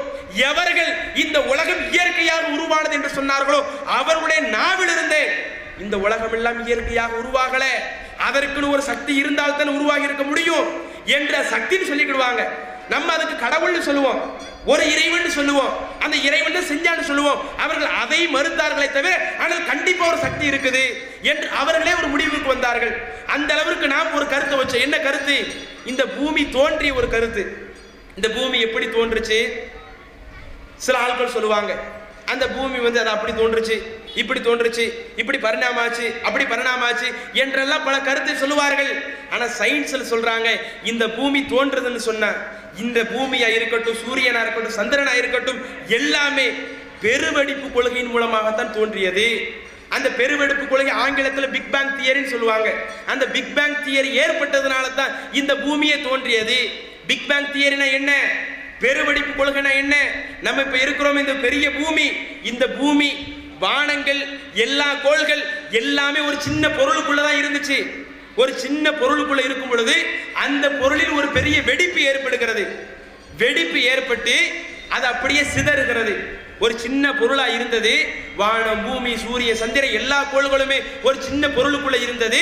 ஒரு பெரிய வெடிப்பு ஏற்பட்டு அந்த வெடிப்பு அப்படியே சிதறி போய் எந்த அளவுக்கு சிதறிச்சா, சிதறி தூசு மண்டலங்கள்லாம் மாறி அந்த தூசு மண்டலங்கள் எல்லாம் ஒன்றோடு ஒன்று இணைந்து அதுதான் பூமியாக, அதுதான் சூரியனாக, அதுதான் சந்திரனாக, அதுதான் இன்ன பிற கோள்களாக, அதுதான் பல லட்சக்கணக்கான விண்மீனாக மாறியது என்று பிக் பேங் தியரியில சொல்றாங்களே. இது இன்னைக்கு கண்டுபிடிச்சு சொல்றாங்க, சில நூற்றாண்டுகளுக்கு முன்னாடி கண்டுபிடிச்சு சொல்றாங்க. இது அல்லாஹ்வுடைய தூதர் அப்படி பிக் பேங் தியரி என்னன்னு ரசூலுல்லா படிச்சாங்களா?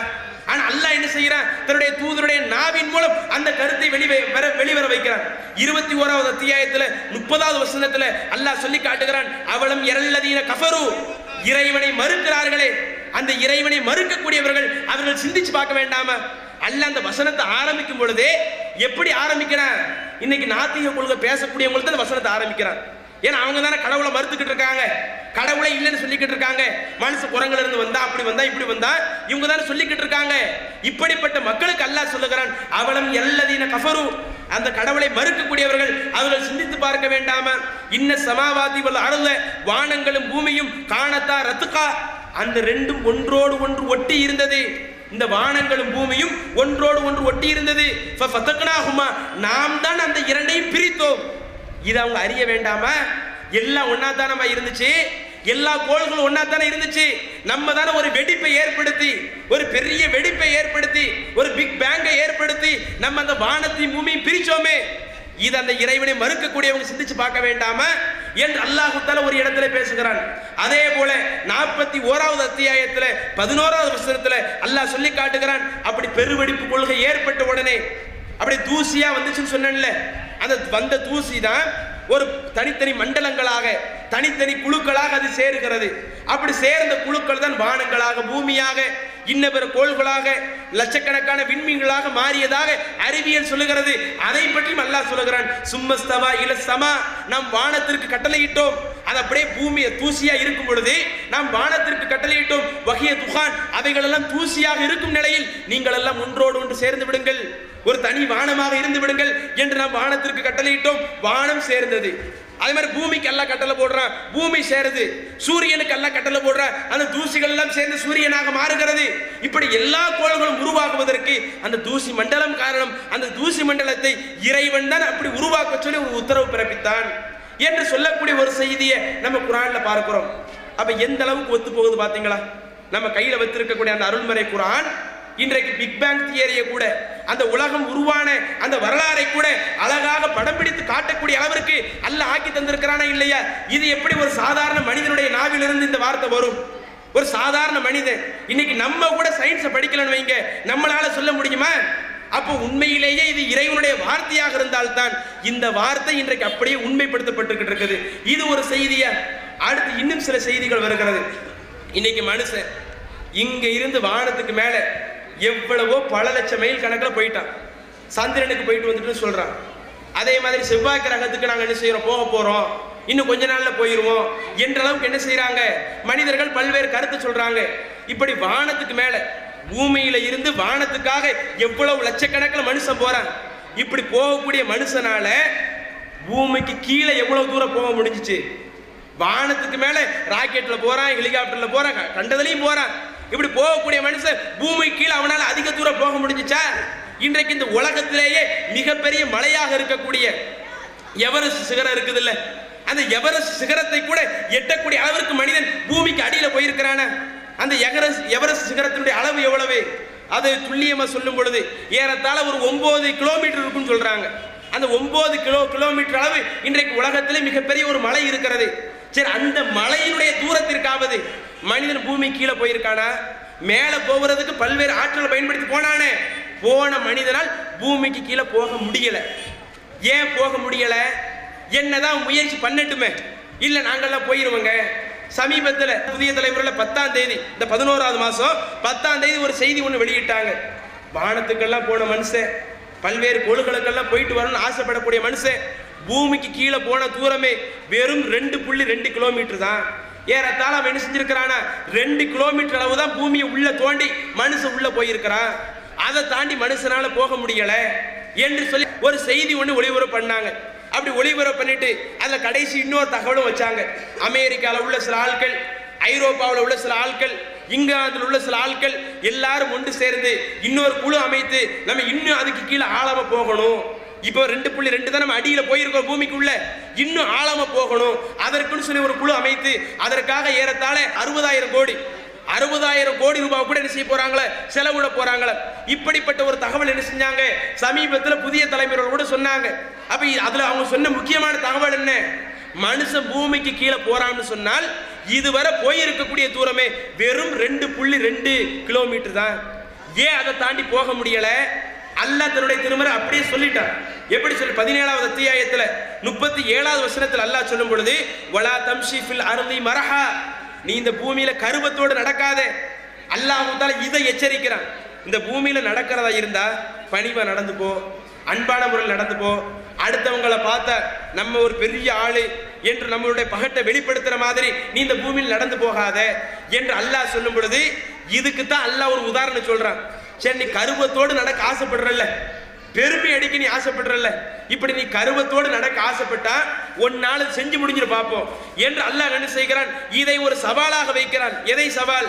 இன்னக்கலன் தஹரிக்கல் அருள வலன் தபுலகல் ஜிபால தூளா, நீ இந்த பூமியை பெயர்த்து பூமியை பிளந்து மலையினுடைய அந்த அளவிற்கு கூட உன்னால் செல்ல முடியாது. இந்த உலகத்தில் இருக்கக்கூடிய மலையினுடைய இந்த ஹைட் இருக்குதே, அந்த ஹைட்டினுடைய அளவிற்கு கூட உன்னால் செல்ல முடியாது. நீ அப்படி போய் காட்ட பார்ப்போம். நீ அப்படி போய் காட்டி நீ பெருமையடி, நீ அகந்தை கொள்ளு, நீ கருவம் பிடிச்ச மாதிரி நட. உன்னால வானத்துக்கு மேல எவ்வளவு போக முடியுதோ அவ்வளவு கூட பூமி கீழே போக முடியலையே. ஒரு 9 கிலோமீட்டர் கூட உன்னால கீழே போக முடியலையே. வேற ஏண்டா நீ பெருமை அடிக்கிற என்று அல்லாஹ் என்ன செய்கிறான், பெருமை அடிக்கக்கூடிய மக்களுக்கு இதை ஒரு கேள்வியாக வைக்கிறான். அப்ப இதுல கூட அல்லாஹ் தஆலா ஒரு விஞ்ஞான கருத்தை சேர்த்து சொல்லுகிறான். என்ன கருத்து? வானத்துக்கு மேல போவதற்கு ஆற்றல் வேணும். ஆனா பூமிக்கு கீழே நம்மளால அதிக தூரம் போயிட முடியாது.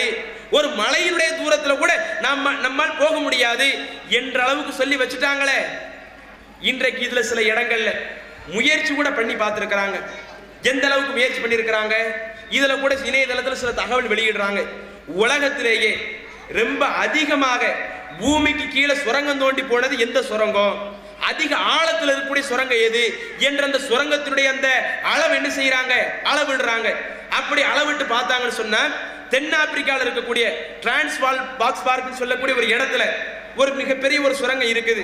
இன்னைக்கு உலகத்திலே மிக நீண்ட சுரங்கமா, மிக அதிக ஆழத்துல தோண்டப்பட்ட ஒரு சுரங்கமா தென்னாப்பிரிக்காவில் இருக்கக்கூடிய ஒரு சுரங்கம். எவ்வளவு ஆழத்துல தோண்டி இருக்காங்களா, அந்த ஏறத்தாழ அது 3.3 கிலோமீட்டர் தான். அது ஏற்கனவே கடல் மட்டத்திலிருந்து உயர்ந்த ஒரு ஏரியா. அப்படி கடல் மட்டத்திலிருந்து உயர்ந்த ஏரியாவில் இருந்து எவ்வளவு தோண்டி இருக்காங்களா, 3.3 கிலோமீட்டர் தான். அந்த கடல் மட்டத்தை வச்சு பார்க்கும் பொழுது ஏறத்தாழ 2 கிலோமீட்டர். அந்த சுரங்கத்துல கீழே போன ஆழம் எவ்வளவு, பூமி கீழே உள்ள போன ஆழம் எவ்வளவா, 2 கிலோமீட்டர். அதுல அந்த 2 கிலோமீட்டர் போனாங்கல்ல, அதுல கூட என்ன பண்ணிருக்காங்க தெரியுமா, ஒரு ஆரம்பத்துல மேலே இருக்கும்போது பூமியா இருக்கும். பூமிக்கு கீழே ஒரு 10 அடி உள்ள போங்க, கொஞ்சம் ஹீட் அதிகமாகும். அதுல இருந்து ஒரு 10 அடி உள்ள போங்க, ஹீட் கொஞ்சம் அதிகமாகும். அதுல இருந்து 10 அடி ரொம்ப உள்ள போங்க, ஹீட் கொஞ்சம் அதிகமாகும். அப்படி ஹீட் அதிகமாகி இன்றைக்கு எவ்வளவு ஆழத்துல ஒருத்த குழிய தோண்டி சுரங்கம் தோண்டி இருக்கிறானோ அந்த ஆழத்துல எப்படி பண்ணிருக்காங்களா, சுத்தி குளிரூட்டக்கூடிய விதத்துல சுத்தி ஏசியா இருக்குமா. அந்த ஏசியில இருந்தா தான் உயிர் பிழைக்க முடியும். அந்த 2 கிலோமீட்டர் தூரத்துல உள்ள கூட எந்த அளவுக்கு இருக்குதா, அந்த அளவுக்கு முற்றிலுமே அந்த குளிரூட்டப்பட்ட அந்த ஏசியை பயன்படுத்தி, அந்த குளிர்விப்பானை பயன்படுத்தி என்ன செய்யறாங்களா மக்கள் இன்றைக்கு அங்க இருந்துகிட்டு இருக்கிறாங்களா. அங்க அவங்க சுரங்க தோண்டி அங்க கிடைக்கக்கூடிய பொருட்களை அவங்க எடுத்துக்கிட்டு இருக்கிறாங்க. அப்ப இதுல என்ன கருத்தை பாக்குறோம் பாத்தீங்களா, ஒரு 2 கிலோமீட்டருக்கு அதுல அவங்க ஒரு காரணத்தையும் சொல்றாங்க. நாங்க இதுக்கு கீழேயும் குழி தோண்டி இருப்போம், இது கீழேயும் உள்ள போக ஆசைப்பட்டிருப்போம். அதுக்கு கீழே நாங்க உள்ள போக ஆசைப்பட்டா எங்களுக்கு ஏசியை பயன்படுத்தினா கூட நாங்க ஏசியில இருக்க முடியாது. ஏன்னா அந்த ஏசியில குளிர்ச்சி வருமே, அந்த குளிர்ச்சியை விட பன்மடங்கு வெப்பம் எங்களுக்கு வந்துடும், நாங்க உயிரோடு வாழ முடியாது, அதனால அதுக்கு கீழே தோண்ட முடியாம நாங்க இருக்கிறோம் என்று சொல்றாங்களே. இது இன்னைக்கு ஆய்வு பண்ணிட்டு உள்ள செஞ்சு பார்த்துட்டு இன்னைக்கு அவங்க சொல்லக்கூடிய ஒரு தகவல். இந்த தகவல் அல்லாஹ் தஆலா தன்னுடைய தூதருடைய நாவின் மூலம் வர வைக்கிறானே, நீங்க மலை அளவிற்கு கூட பூமியை குடைஞ்சு உள்ள போக முடியாது என்று அல்லாஹ் வர வைக்கிறானே, இது நமக்கு எதை ஒரு படிப்பினையை காட்டி தருது? இந்த குர்ஆன் என்பது முழுக்க முழுக்க இறைவனுக்கு சொந்தமான ஒரு வார்த்தை. அது அறிவு, இந்த இஸ்லாமிய மார்க்கம் கூட அது அறிவியலுக்கு எதிரான ஒரு மார்க்கம் கிடையாது, விஞ்ஞானத்திற்கு எதிரான மார்க்கம் கிடையாது, விஞ்ஞானத்தை முற்றிலும் மறுக்கக்கூடிய மார்க்கம் கிடையாது. ஏன்னா இன்னைக்கு சில மார்க்கங்கள் இருக்குது, அவங்க மார்க்கத்தில் அவங்க கொள்கையில் ஒரு கருத்து இருக்கும், அவங்க சார்ந்து இருக்கக்கூடிய இந்த ஆன்மீகத்தில் ஒரு கருத்து சொல்லியிருப்பாங்க, அறிவியலுக்கு மாற்றமா அது இருக்குதுன்னு வைங்க, அதை வெளியே சொன்ன அடிச்சு கொண்டுருவாங்க. கலிலியோவை கொலை பண்ணாங்களா இல்லையா? கலிலியோ என்ன பண்ணாரு? பூமி ஆய்வு செய்யறாரு. பூமி ஆய்வு செஞ்சு சொல்றாரு, இந்த பூமி என்பது அது உருண்டை வடிவத்தில் இருக்குது என்று சொல்லி கலிலியோ ஆய்வு செஞ்சு சொல்றாரு. ஆனா அவர் சார்ந்து இருக்கக்கூடிய மதம் என்ன சொல்லுகிறது? பூமி என்பது உருண்டை கிடையாது, பூமி என்பது தட்டையானது என்று அவங்க மதம் சொல்லுகிறது. அதுக்கு மாற்றமாக அவர் அறிவியலில் கண்டறிந்து அதை மக்களிடத்தில் பகிரங்கப்படுத்துறார். பகிரங்கப்படுத்தின என்ன ஆச்சு? பெரிய பிரச்சனை வெடிஞ்சிச்சு. பெரிய அடி, அவர் அடிக்கணும், உதைக்கணும், வெட்டணும், குத்தணும், இப்படி பல்வேறு பிரச்சனை வந்து ஒரு கட்டத்தில் அந்த கலிலியோவை மதத்திற்கு மாற்றமாக கருத்து சொன்னார் என்ற காரணத்தினால் அவரை அடித்தே கொன்றார்கள். வரலாறுல பதிஞ்சு வச்சிருக்கிறாங்க. இப்படி இஸ்லாமிய மார்க்கம் என்ன செய்யாது? ஒரு கருத்தை சொல்லி அதுக்கு மாற்றமா அறிவியல் வந்த உடனே இஸ்லாம் அப்படி பேசாது. இஸ்லாம் என்பது இந்த உலகத்தில் இருக்கக்கூடிய அந்த மதங்களை விட, கொள்கை கோட்பாடுகளை விட, ஆன்மீக சித்தாந்தங்களை விட அவைகள் எல்லாம் அறிவியலை சம்பந்தப்படாவிட்டாலும் இஸ்லாம் என்பது அறிவிற்கு உட்பட்ட ஒரு மார்க்கம் என்பது நிரூபிக்கக்கூடிய வகையில் இப்ப நான் சொன்னவைகள் எல்லாம் மிகப்பெரிய ஆதாரமாக இருந்து கொண்டிருக்கிறது. அப்ப இப்படி ரசூலுல்லாஹ் பேசினாங்களா, பூமிக்கு கீழே உங்களால போக முடியாதுன்னு, இதை இன்னைக்கு விஞ்ஞானம் அப்படியே உண்மைப்படுத்துது. அதே போல நீங்க பார்க்கலாம், தேனீக்களை பற்றியும் இஸ்லாம் பேசுகிறது. 16வது அத்தியாயத்துல 68வது வசனத்துல தேனியில இருந்து எப்படி தேன் உருவாகுது என்பதை பற்றி அல்லாஹ் பேசுகிறான். ஆனா இன்னைக்கு நம்ம மக்கள் என்ன சொல்லுவாங்க? தேன் எப்படிங்க உருவாகுது என்று கேட்டா என்ன சொல்லுவாங்க? தேனா, அந்த தேனி என்ன செய்யுது? பூக்கள்ல போகுது, அந்த பூக்கள்ல இருக்கக்கூடிய ஒரு விதமான திரவத்தை எடுத்துட்டு வருது, அந்த எடுக்கப்பட்ட அந்த திரவத்தை தேன் கூட்டுல கொண்டு போய் வைக்குது. அந்த தேன் கூடு அப்படியே கொஞ்சம் கொஞ்ச நாள் ஆகி அதுல கொஞ்சம் பரிமாற்றம் எல்லாம் ஏற்பட்டு அந்த தேன் கூடு தேனாக என்ன செய்யுது? நமக்கு மாற்றி தந்துருது என்று இன்றைக்கு தேன் உருவாகக்கூடிய வரலாற இன்றைய மக்கள் கூட என்ன சொல்றாங்க? தேனி பூல இருந்து எடுத்துட்டு வருது, தேன் கூட்டுல கொண்டு போய் வைக்குது, அது அப்படியே கொஞ்சம் கொஞ்சமா தேனாக மாறுது என்று சொல்லி சொல்லுகிறார்கள். ஆனா இஸ்லாமிய மார்க்கம் இதுக்கு மாற்றமா கருத்து சொல்லுது. எப்படி கருத்து சொல்லுகிறது? அல்லாஹ் தன்னுடைய திருமறையில 68வது வசனத்தில் சொல்லுகிறான், தேனி என்பது அது தேன், அந்த தேனி வந்து அப்படியே எடுத்துட்டு வந்து கொடுக்கறது இல்ல, அது அந்த மகரந்த அந்த பூக்கள்ல இருந்து எடுத்து சாப்பிடுது. சாப்பிடக்கூடிய அந்த திரவம் அந்த தேனீக்களுடைய வயிற்றுல ஒரு விதமான மாற்றங்களை உண்டு பண்ணுகிறது.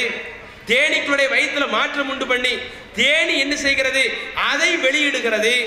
தேனி என்பது அப்படியே கொண்டு போய் அப்படியே விடல, தேனி அப்படியே வந்து கொடுத்துறல, அது தன்னுடைய வயிற்றுக்குள்ள பல மாற்றத்தை ஏற்படுத்தி, பல அறிவியல் மாற்றத்தை ஏற்படுத்தி அதை என்ன செய்யுது? உங்களுக்கு தேனாக கொண்டு வந்து தருகிறது என்று இஸ்லாமிய மார்க்கம் சொல்லுகிறது. அதை அப்படியே இன்றைக்கு விஞ்ஞானம் நிரூபிக்குது. எப்படி நிரூபிக்குது? தேனீக்களை பிடிச்சி ஆய்வு செய்யறாங்க. பெரிய சின்ன தேனியை பெரிய அளவுல படம் போட்டு பார்க்கறாங்க. சரி நம்ம பார்த்துருவோம், தேனி அப்படியே சும்மா எடுத்துட்டு வந்து கொடுக்குதா அல்லது வயிற்றுக்குள்ள பல மாற்றம் இருக்குதா என்று அந்த மைக்ரோஸ்கோப் வச்சு என்ன செய்யறாங்க? அந்த நுண்ணோக்கியை வச்சு ஆய்வு செஞ்சு இன்றைக்கு கருத்தை சொல்றாங்க. கருத்து சொன்னா அல்லாஹ் அக்பர், மிகப்பெரிய ஒரு ஆச்சரியம். எப்படி ஆச்சரியம்? தேனீக்களுக்கு 2 துவாரம் இருக்குது. ஒன்னு மலம் வெளியேறுவதற்கான ஒரு துவாரம், இன்னொன்னு அது வயிற்றுல அந்த உறிஞ்சிய பொருள் இருக்குது இல்ல, அந்த பூல இருந்து உறிஞ்சிய அந்த திரவத்தை வயிற்றுக்குள்ள பல ரசாயன மாற்றம் ஏற்பட்டு அந்த ரசாயன மாற்றம் தான் தேனாக இன்னொரு துவாரத்தின் வழியாக வெளிவருகிறது. 2 துவாரத்தில் ஒரு துவாரம் என்பது மலத்துவாரம், இன்னொரு துவாரம் தேனை வெளியேற்றுவதற்காக இறைவன் தேனிக்கு தந்த ஒரு அற்புதம். இறைவன் அப்படிப்பட்ட ஒரு அற்புதத்தை தேனிக்கு வழங்கி இருக்கிறான் என்று என்ன செய்யறாங்க? இன்றைக்கு ஆய்வு செஞ்சு சொல்றாங்க. இது இஸ்லாமிய மார்க்கம் அன்றைக்கே சொன்னிச்சா இல்லையா? அல்லாஹ்வுடைய தூதர் சொன்னார்களா இல்லையா? தேனி என்பது அதனுடைய வயிற்றுல தான் ஒரு ரசாயன மாற்றம் ஏற்படுகிறது, மாற்றம் ஏற்பட்டு தான் உங்களுக்கு தேனாக வருகிறது என்று அல்லாஹ்வுடைய தூதர் சொன்னார்கள். இன்னும் சொல்ல போனால் அந்த தேனியில இன்னொரு அற்புதத்தை கூட இறைவன் ஏற்படுத்தி தந்திருக்கிறான். எப்படிப்பட்ட அற்புதம் தெரியுமா? அந்த தேனி என்பது எவ்வளவு தூரம் பயணிச்சு போனாலும் அந்த மலர்ல இருந்து அந்த திரவத்தை எடுக்கிறதுக்காக, பூல இருந்து திரவத்தை எடுக்கிறதுக்காக இங்கிருந்து 10 கிலோமீட்டர் போனாலும் சரி, 20 கிலோமீட்டர் போனாலும் சரி, எந்த பாதையில போதோ அதே பாதையில திருப்பி கரெக்டா வந்து சேர்ந்துடும். இன்னைக்கு நம்ம கூட என்ன செஞ்சிட மாட்டோம்? விஞ்ஞானம் இன்றைய காலகட்டத்தில் கூட நம்மள புதுசா ஒரு ஊர்ல கொண்டு போய் விட்டானு வைங்க, நம்மளை இப்படி நம்மளை வழியில தான் கூட்டி போயிருப்பாங்க, நடத்தி கூட்டி போயிருப்பாங்க, பைக்ல கூட்டி போயிருப்பாங்க, கார்ல கூட்டி போயிருப்பாங்க, கூட்டி போய் நம்மள ஒரு இடத்துல விட்டுருப்பாங்க. நம்ம பாதையை பார்த்துட்டு தான் போயிருப்போம். ஆனா நமக்கு பாதை மறந்து போயிடும். இங்க ரைட்ல கட் பண்ணணுமா லெஃப்ட்ல கட் பண்ணணுமா பக்கத்துல உள்ள ஆள்கிட்ட விசாரிப்போம். நான் இப்ப அங்க போகணுங்க, அண்ணா நகர்ல இருக்க நம்ம ஜமாத் மர்கஸுக்கு போகணுங்க, அது எப்படிங்க போகணும் என்று என்ன செய்வோம்? போகக்கூடிய ஆட்கள்கிட்ட நம்ம வழி கேட்டு போவோம். இப்படித்தான் இன்னைக்கு நமக்கு இறைவன் வகுத்து தந்த ஒரு ஞானம் என்பது. ஆனா அல்ல தேனிக்கு எந்த ஞானத்தை கொடுத்துருக்காங்க தெரியுமா? அந்த தேனி எவ்வளவு தூரம் பயணிச்சு போனாலும் கரெக்டா அது எந்த இடத்துல இருந்து கிளம்பிச்சோ அதே இடத்துக்கு கரெக்டா வந்து சேரும். அதை கூட இறைவன் மிகப்பெரிய ஒரு அற்புதமா சொல்லி காட்டானே, இதை கூட இன்றைக்கு அறிவியல் உண்மைப்படுத்துகிறது. ஆமா, இது கரெக்ட் தான், இஸ்லாம் சொன்ன மாதிரி தேனி இப்படித்தான் இருக்கிறது என்று என்ன செய்கிறது? அறிவியல் உண்மை இப்படி உண்மைப்படுத்துகிறது. இப்படி இஸ்லாம் மனிதர்களை பற்றி பேசியது அது சரியா இருக்குது, கடலை பத்தி பேசிச்சு அது சரியா இருக்குது, விண்வெளியை பத்தி பேசிச்சு அது சரியா இருக்குது, பால் உற்பத்தி பத்தி பேசிச்சு அது சரியா இருக்குது. இப்படி என்னென்ன கருத்துக்களை இஸ்லாமிய மார்க்கம் பேசுகிறதோ அத்தனை கருத்துக்களும் இன்றைக்கு அறிவியலுக்கு உட்பட்டு இருக்கிறதே. இதுல இருந்து நம்ம பெற வேண்டிய ஒரு படிப்பினை என்ன? முஸ்லிம்கள் இதுல நிறைய இதுல இன்னும் நிறைய சொல்லிட்டே போகலாம். விஞ்ஞானத்தை பத்தி பேசுறதா இருந்தா, இன்றைக்கு நிரூபிக்கக்கூடிய அந்த கருத்துக்களை பற்றி பேசுவதாக இருந்தால் நிறைய சொல்லிக்கொண்டே போகலாம். இதுல நாம் பெறக்கூடிய படிப்பினை என்ன? இத்தனை குர்ஆன் வசனங்களும் இன்றைய விஞ்ஞானத்திற்கு ஒத்து போகுதுன்னு சொன்னால் இவை அனைத்துமே முழுக்க முழுக்க படைத்த இறைவனுடைய வார்த்தை. அதுல மனிதனுடைய வார்த்தையில எதுவுமே கலக்கல. ஏன்னா மனிதனுடைய கருத்து கலந்துருச்சுன்னு வைங்க, என்ன ஆயிரும்? கொஞ்ச காலகட்டம் அந்த கருத்து சரின்னு சொல்லுவாங்க, இன்னும் கொஞ்சம் காலகட்டம் போயிருச்சுன்னா அதை தப்புன்னு சொல்லிடுவாங்க. ஏன்னா நமக்கு ஒரு உட்பட்ட அறிவு அப்படித்தான். அல்ல நமக்கு தந்த அறிவு இருக்குதா எப்படி? நம்ம இன்னைக்கு கொஞ்சம் ஆய்வு செஞ்சு பார்ப்போம், நமக்கு சரின்னு போட்டு சொல்லுவோம். ஒரு 10 வருஷம் கழிச்சா, ஒரு 100 வருஷம் கழிச்சா நம்ம இன்னைக்கு எதை சரி என்று சொன்னோமோ அது தவறாக இருக்க வாய்ப்பு இருக்கும். இது மனிதன் சொன்னா இப்படித்தான் இருக்கும். படைத்த இறைவன் சொன்னால் அது 100 வருடம் போனாலும் சரி, 100 நூற்றாண்டுகள் போனாலும் சரி, இந்த உலகம் அழியக்கூடிய கடைசி காலகட்டம் வரை போனாலும் சரி, அதுல எந்த மாறுதலும் இருக்காது, அதுல எந்த தவறுதலும் இருக்காது, அதுல எந்த அறிவியலுக்கு முரணான கருத்துக்களும் இருக்காது. ஏன்னா குர்ஆன் என்பது முழுக்க முழுக்க இறைவனுக்கு சொந்தமான ஒரு வார்த்தை. இதை நம்ம பிரம சகோதரர்கள் கொண்டு போய் சேர்க்கணும். இதுல இருந்து இந்த தலைப்பிலிருந்து நம்ம பெற வேண்டிய முதலாவது படிப்பினை என்ன? இந்த இஸ்லாம் என்பது முழுக்க முழுக்க படைத்த இறைவனுக்கு சொந்தமான ஒரு மார்க்கம். இந்த இறைவனுக்கு சொந்தமான ஒரு மார்க்கத்தை அனைத்து மக்களுக்குமே கொண்டு போய் சேர்க்கக்கூடிய ஒரு பணியை நாம் கையில் எடுக்கணும். ஏன்னா இன்னைக்கு பிரமத மக்கள் கூட நினைச்சுக்கிட்டு இருக்காங்க, என்ன நினைக்கிறாங்க? இந்த குர்ஆன் என்பது அது ஏதோ முகமது நபியோட சொந்த கருத்து மாதிரி, அவங்கள சுயமா சொல்லியிருப்பாங்க போல, ஒரு விஷயத்திற்கு விளக்கம் கொடுத்திருப்பாங்க போல என்று என்ன செய்கிறார்கள்? இன்றைக்கு பிரமத மக்கள் கூட இந்த குர்ஆன் என்பது இறைவனுடைய மார்க்கம் என்பதை உணராமல் இருக்கிறாங்க. நம்மளை எல்லாம் படைத்த அந்த ஓர் இறைவனிடமிருந்து வந்தது என்பதை புரியாமல் இருக்கிறார்கள். அப்படி புரியாமல் இருக்கக்கூடிய மக்களுக்கு நாம் சரியான உள்ள அழைப்பு படியை கொண்டு போய் சேர்க்கணும். இது குர்ஆன்ங்கிறது இது இறைவனுக்குள்ள வார்த்தை தாங்க, அதுக்கு தாங்க நாங்கள் இந்த விஞ்ஞானத்தில் சொல்லிக்கிட்டு இருக்கிறோம். விஞ்ஞானம் ரசூலுல்லாஹ் சொன்னது, எழுத படிக்க தெரியாத ஒரு தூதர், படிப்பினை என்னன்னு தெரியாத ஒரு தூதர், அவங்க அன்றைய காலகட்டத்தில் ஒரு கருத்தை சொன்ன அது எப்படி இன்னைக்கு சரியா வந்திருக்கும்? அப்ப அவங்க சொன்னது இன்னைக்கும் சரி வருதுன்னு சொன்னா அது இறைவனுடைய வார்த்தை தானே என்ற இந்த ஒரு அழைப்பு பணியை கையில் அடிப்பதற்காக நாம் இந்த விஷயத்தை பயன்படுத்த வேண்டும். இது ஒன்று. இரண்டாவது, இந்த தலைப்பின் மூலம் நாம் பெற வேண்டிய இரண்டாவது படிப்பினை, இவ்வளவு விஷயத்தை சொன்ன அல்லாஹ் தான் நமக்கு மறுமையை பற்றி பேசுகிறான். இவ்வளவு விஷயத்தை சொன்ன அல்லாஹ் தான் நமக்கு சொர்க்கத்தை பற்றி பேசுகிறான். இவ்வளவு விஷயத்தை சொன்ன அல்லாஹ் தான் நமக்கு நரகத்தை பற்றி பேசுகிறான். இவ்வளவு விஷயத்தை சொன்ன அல்லாஹ் தான் இந்த குர்ஆன் மூலமாக நாம் ஒவ்வொரு நேரங்களில் எப்படி நடக்கணும், எந்த மாதிரி நம்முடைய வாழ்க்கை அமைச்சுக்கிடணும் என்ற அனைத்தையும் பேசுகிறான். அப்ப முஸ்லிம்கள் இன்றைக்கு சிலர்கள் இருக்கிறார்கள், மார்க்கத்தில் நம்ம என்ன நினைக்கிறோம்? குர்ஆனுடைய விஷயமா இருக்கட்டும், ஹதீஸ்களுடைய விஷயமா இருக்கட்டும், நமக்கு எது சரின்னு படுதோ அதை எடுத்துக்கிடுவோம், நமக்கு எது தவறுன்னு படுதோ அதை தூக்கி ஓரம் கட்டிடுவோம். இவ்வளவு விஷயத்தை சொன்ன இறைவன் தான் பொருளாதார விஷயத்தில் நம்ம எப்படி நடக்கணும்னு சொல்றான். வட்டி வாங்காதீங்க, வரதட்சணை வாங்காதீங்க, அடுத்தவன் பொருளை ஏமாத்தாதீங்க, அளவு நிறுவையில் மோசடி பண்ணாதீங்க என்ற அந்த கட்டளை போடுகிறான். இதுல முஸ்லிம் சமுதாயம் எப்படி நினைக்கிறாங்க? அப்ப தனக்கு சாதகமா இருந்தா நம்ம எடுத்துக்கிடுறோம், பாதகமா இருந்தா எடுத்துக்கிட மாட்டேங்கிறோம். ஏன்னா கடவுளுடைய வார்த்தைக்கு நமக்கு வெயிட் தெரிய மாட்டேங்குது. விஞ்ஞானத்தை சொல்லும் போது மாத்திரம் அப்படியே தலையாட்டி ரசிச்சு கேட்கிறோம், ஆமா கரெக்டா தானே இருக்குது, இன்னைக்கு பொருந்தி போகுது தானே, இதை நம்ம எல்லா மக்களுக்கும் அழைப்பு படியை கொண்டு போய் சேர்க்கலாம் தானே என்று இதற்கு தலையாட்டக்கூடிய நாம், இதற்கு சரி காணக்கூடிய நாம், பொருளாதார விஷயத்துல அதே குர்ஆன்ல தான் அல்லாஹ் பொருளாதார பத்தி சொல்ற நம்ம சரி பின்பற்ற மாட்டேங்கிறோம். அதை பேண மாடுக்கிறோம். அப்ப இதுல இருந்து பெற வேண்டிய இரண்டாவது படிப்பினை என்ன? குர்ஆன்ல என்ன சொல்லப்பட்டாலும் அத்தனைக்கும் கட்டுப்படக்கூடிய மக்களாக நாங்கள் இருப்போம். அதே அல்லாஹ் தான் சொல்லுகிறான். விஞ்ஞானத்துல உண்மையை பேசினானே அதே அல்லாஹ் தான் சொல்லுகிறான். நீங்கள் எப்படி நடக்கணும், அடுத்தவங்களோடு எப்படி நடக்கணும், ஒரு நிகழ்ச்சி நடந்தா கூட எந்த மாதிரி நிகழ்ச்சியில கலந்துக்கிடணும், எந்த மாதிரி நிகழ்ச்சியில கலந்துக்கிடக்கூடாது என்பதற்கும் அல்லாஹ் சட்டம் சொல்லுகிறான். எப்படி சட்டம் சொல்லுகிறான்? வலக்கது நஸ்ஸல அலைக்கும் ஃபில் கிதாப், நாம் இந்த வேதத்தில் உங்களுக்கு அறிவித்திருப்பது என்னன்னு சொன்னா, அன் இதா சமிஅத்தும் ஆயாத்தில்லாஹி யுக்ஃபரு பிஹா வ யுஸ்தஹஸு பிஹா, எந்த இடங்களில் குர்ஆன் வசனங்கள் கேலி செய்யப்படுமோ, அல்லாஹ் சொல்லக்கூடிய வார்த்தையை கவனிங்க, இதையெல்லாம் உண்மைப்படுத்தக்கூடியவங்களாகத்தான் நாம் இருக்கிறோமா என்று சிந்தித்து பாருங்கள்.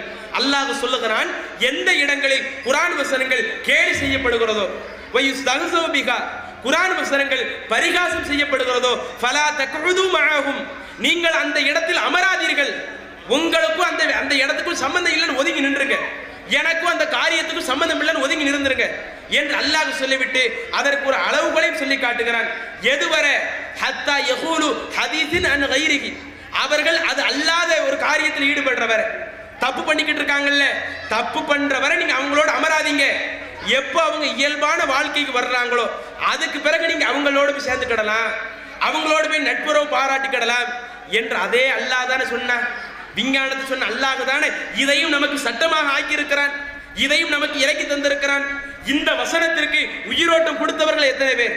இன்றைக்கு எத்தனையோ திருமணங்கள் நடக்கிறது மார்க்கத்திற்கு முரணாக. நம்ம புறக்கணிக்கிறோமா?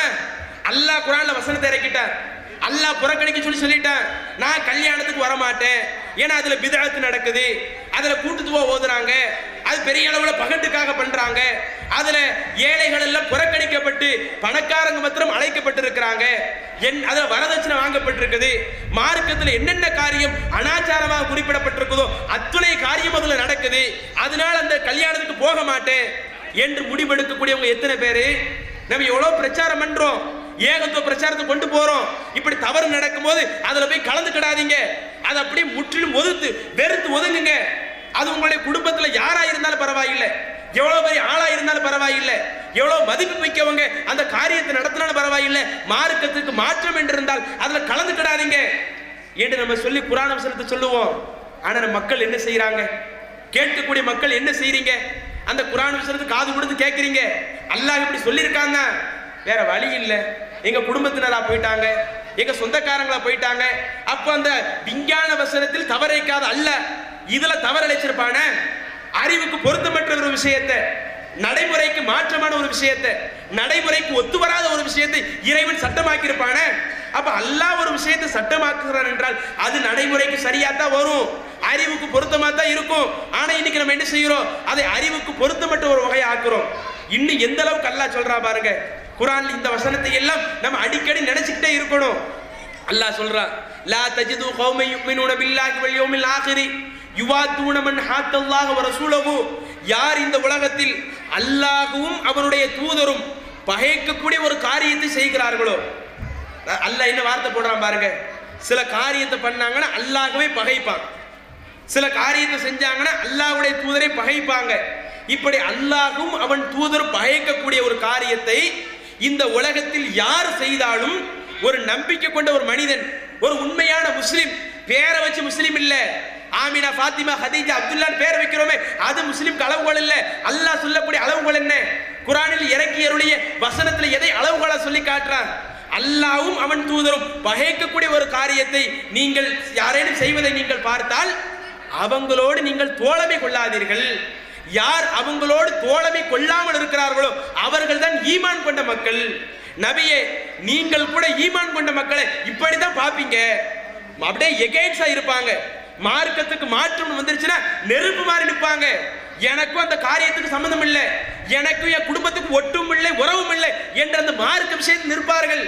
அல்லாஹ் அதே வசனத்தில் சேர்த்து சொல்லுகிறான், வலவு காணும் ஆபா ஆகும், அது அவர்களுடைய பெற்றோர்களாக இருந்தாலும், அவ் அபுனா ஆகும் அவங்களுடைய பிள்ளைகளாக இருந்தாலும், அவ் இஹ்வானகும் அவங்களுடைய சகோதரர்களாக இருந்தாலும், அவ் அஷீரத்தகும் அவங்களுடைய குடும்ப உறுப்பினராக யாரா இருந்தாலும், அத்தாவா இருக்கட்டுமே, அம்மாவா இருக்கட்டுமே, கூட பிறந்த அண்ணன் தம்பியா இருக்கட்டுமே, மாமா மச்சாரா இருக்கட்டுமே, பக்கத்து வீட்டுக்காரங்களா இருக்கட்டுமே, முகல்லா வாசிகளா இருக்கட்டுமே, ஒட்டுமொத்த ஆட்களா இருக்க யாரா இருக்கட்டும், அல்லாஹ் பகைக்கிற காரியத்தை பண்றாங்களா, அல்லாஹ்வுடைய தூதர் பயக்கிற காரியத்தை பண்றாங்க, அவங்களோட தோழமை கொள்ள மாட்டாங்க, அவங்களோட நட்பு கொள்ள மாட்டாங்க, எந்த ஒரு காரியத்திலும் பங்கெடுக்க மாட்டாங்க என்று அல்லாஹ் சொல்லிவிட்டு அடுத்து சொல்லுகிறான், உலாயிக கதப ஃபீ குலூபிஹிமுல் ஈமான். யார் இப்படி இருக்கிறார்களோ அவருடைய உள்ளத்தில் அல்லாஹ் தஆலா நம்பிக்கையை பதித்து விட்டான். அப்பதான் ஈமான் பதியும். நம்முடைய உள்ளத்தில் எப்ப ஈமான் பதிக்கப்படுது? மார்க்கத்துக்கு மாற்றம் வந்தாலும் யாரா இருந்தாலும் வெறுத்து நிக்கிறோமே, அதை தனிச்சு நிக்கிறோமே, அப்பதான் நம்முடைய உள்ளத்தில் ஈமான் பதிக்கப்படும். வஅய்யதஹும் பிரூஹின் மின், தன்னுடைய ரூஹாக இருக்கக்கூடிய இப்ராஹீம் அலைஹிஸ்ஸலாம் அவர்களை வைத்து கூட அல்லாஹ் தஆலா அவர்களை பலப்படுத்துகிறான். அப்படி அவங்களுக்கு மறுமையில சொர்க்கம் உண்டு. சொர்க்கத்துக்கு கீழ ஆறுகள்லாம் ஓடும். காலிதீன ஃபீஹா, சொர்க்கத்தில் நிரந்தரமா இருப்பாங்க. உலாயிக ஹிஸ்புல்லாஹ், இவர்கள் எல்லாம் அல்லாஹ்வுடைய படை வீரர்கள். அலா இன்ன ஹிஸ்பல்லாஹி ஹுல் முஃப்லிஹூன், அறிந்து கொள்ளுங்கள், இந்த அல்லாஹ்வுடைய படை வீரர்கள் மறுமையில் வெற்றி பெறுவார்கள். எந்த விஞ்ஞானத்துல பொய்யே சொல்லாத அல்லாஹ், விஞ்ஞானத்துல பொய் சொல்லலையே, அதே அல்லாஹ் தான் சொல்லுகிறான், நீங்கள் மறுமையில் வெற்றி பெற வேண்டுமா? இந்த உலகத்துல வெற்றி பெறதா இருந்தாலும் மறுமையில வெற்றி பெறதா இருந்தாலும் நீங்கள் ஹிஸ்புல்லாக்களா இருங்க, அல்லாஹ்வுடைய படை வீரரா இருங்க. எப்படிங்க அல்லாஹ்வுடைய படை வீரரா இருக்கலாம்? மார்க்க விஷயத்துல நெருப்பு மாதிரி இருக்கணும். யாருக்கும் நாங்கள் அஞ்ச மாட்டோம், யாருக்கும் பயப்பட மாட்டோம், தீமைக்கு ஒரு காலத்தில் துணை போக மாட்டோம் என்று அப்படி இருக்கணும். இப்படி யார் இருக்கிறார்களோ உலாய்க்கு ஹுமுல் முஃப்லிஹூன், இவர்கள் தான் மறுமையில் வெற்றி பெறக்கூடியவர்கள் என்று அல்லாஹ் சொன்னானே. இந்த வசனம் எங்க போச்சு? விஞ்ஞானத்தை சொல்லும்போது சரி காணக்கூடிய நாம் இதை சரி காணுகிறோமா? நமக்கு வரமாட்டேங்குது. அதே மாதிரி இன்றைக்கு எத்தனை தவறுகளை செய்கிறோம். அத்தனை தவறுகளையும் அல்லாஹ் கண்டிக்கிறான். நீங்கள் இது போன்ற தவறுகளை செய்தால் உங்களை நான் நரகத்திலே போடுவேன், நரக நெருப்பு உங்களை வாட்டி வதைக்கும். அதை கூட விஞ்ஞான கருத்தோடு அல்லாஹ் ஒப்பிட்டு ஒரு வசனத்தை சொல்றான். குல்லமா நலிஜத் ஜுலூதுஹும் பத்தல்லாஹும் ஜுலூதன் கைரஹா லியதுகுல் அதாப், நாம் உங்களை நரகத்தில் தூக்கி போடப்படும் பொழுது நரகம் என்ன, அந்த நரக நெருப்பு உங்களுடைய தோள்களை எல்லாம் கரிக்கும். அப்படி தோள்களை கரித்து விட்டதென்றால் நாம் வேறு தோலை மாத்துவோம், திரும்ப அது கரிக்கும், வேறு தோலை மாத்துவோம், திரும்ப நெருப்பு கரிக்கும். இப்படி உங்களுடைய தோள்களை மாத்திக்கொண்டே இருப்போம். லி எதுக்குள் அதாப், ஏன்னா அவன் வேதனை உணரணும், வேதனை உணர வேண்டும் என்பதற்காக அந்த நரகத்தில் போடப்பட்டவர்களுக்கு தோள்கள் மாற்றிக்கொண்டே இருக்கும். இதுல கூட சயின்ஸ் இருக்குது, அது ஒரு பக்கம் இருக்கட்டும். அப்ப இப்பெல்லாம் ஒரு வசனம் இருக்குது இல்ல, நம்ம தப்பு பண்ணா அல்ல நரகத்துல போட்டுருவான், நரகத்துல வேதனை கடுமையா இருக்கும், அந்த நரகத்தை பற்றி ஒரு பயம் வருதா? இந்த உலகத்துல மாத்திரம் பல்வேறு விஷயத்தை பார்த்து பயப்படுறோம். நம்ம எதிர்காலம் என்ன ஆகிறது? சரியா சம்பாதிக்காம இருக்கோமே, நம்ம கனவை சரியா சம்பாதிக்காம இருக்காங்களே, நம்ம பிள்ளை எப்படி காப்பாத்துறது, நம்ம சொந்தக்காரங்களை எப்படி காப்பாத்துறது என்று இது போன்ற விஷயத்தில் அச்சப்படக்கூடிய நாம் நரகத்தை பற்றி அச்சப்படுகிறோமே? அல்ல இதே குர்ஆன்ல தான் நரகத்தை பற்றி சொல்றான். இதே குர்ஆன்ல தான் நீங்கள் நன்மைகள் செய்தால், நிறைய நல்ல காரியங்கள் செய்தால் உங்களுக்கு மறுமையில சொர்க்கம் உண்டு என்று எல்லாம் பேசுகிறான். அப்ப நாம் சொர்க்கத்தை நம்புவதாக இருந்தாலும் நரகத்தை நம்புவதாக இருந்தாலும், சொர்க்கத்தில் கிடைக்கக்கூடிய இன்பத்தை நாம் இந்த உலகத்திலே அறிவதாக இருந்தாலும், நரகத்தில் கிடைக்கக்கூடிய துன்பத்தை அறிவதாக இருந்தாலும், அத்துணையும் எந்த குர்ஆனிலே பொய்யே இல்லையோ, எந்த குர்ஆன் விஞ்ஞானத்திற்கு ஒத்து போகையதோ அதே குர்ஆனில் தான் அல்லாஹ் இந்த கருத்து சொல்றானே. அப்ப நமக்கு என்ன படிப்பினை வரணும்? இனிமேல் இன்ஷா அல்லாஹ் வரக்கூடிய காலகட்டங்கள்ல குர்ஆன்ல என்னென்ன வசனங்கள் எப்படி சொல்லப்பட்டிருக்குதோ அதை அப்படியே கேட்டு நடக்கக்கூடியவனாக, அதற்கு அப்படியே அடிபணிந்து நடக்கக்கூடியவனாக, அதற்கு அப்படியே மாறு செய்யாதவனாக நான் இருப்பேன். ஏன்னா குர்ஆன் என்பது அது முழுக்க முழுக்க அல்லாஹ்விற்கு சொந்தமானது, வேற யாருக்கும் சொந்தமானது இல்லை. அப்படி சொந்தம் கொண்டாடக்கூடிய அல்லாஹ் தான் இப்படி என்னை நடக்க சொல்லியிருக்கிறான், பொய் பேச அல்லாஹ் தான் என்னை இப்படி நடக்க சொல்லியிருக்கிறான் என்று என்ன செய்யணும்? இந்த ஒரு படிப்பனையை நமக்கு இந்த ஒரு தலைப்பு தர வேண்டும். இது ஒரு விஷயமா? அடுத்து சில விஷயங்கள் இஸ்லாத்துல இருக்கும். விதியை பத்தி நீங்க நம்புங்கன்னு இருக்கும். அது எப்படி விதி? விதியை பத்தி என்னால ஒன்றும் அதை யூகிக்க முடியலையே, கிரகிக்கவே முடியலையே என்று சில ஆள்கள் என்ன செய்வாங்க? விதியை பற்றி அறவே நம்பாமல் இருப்பாங்க. இன்னும் சில நம்பிக்கை கொள்ள வேண்டிய விஷயங்கள் எல்லாம் இருக்கிறது, அதை நம்பாம இருப்பாங்க. அதற்கு கூட இந்த தலைப்பு மிகப்பெரிய ஒரு பாடமாக இருக்கிறது. எந்த இறைவன் விஞ்ஞானத்தை பற்றி பேசி அதில் தப்பு வரவில்லையோ அதே இறைவன் சொல்லுகிறான் நீங்கள் விதியை நம்புங்கள். அதே இறைவன் சொல்லுகிறான் இன்னவர நம்பிக்கை சம்பந்தப்பட்ட விஷயத்தை நீங்கள் நம்புங்கள், மலக்குமார்களை நம்புங்கள், வேதங்களை நம்புங்கள் என்று பல்வேறு நம்பிக்கை சம்பந்தப்பட்ட விஷயத்தை கூட அல்லாஹ் சொல்லுகிறானே.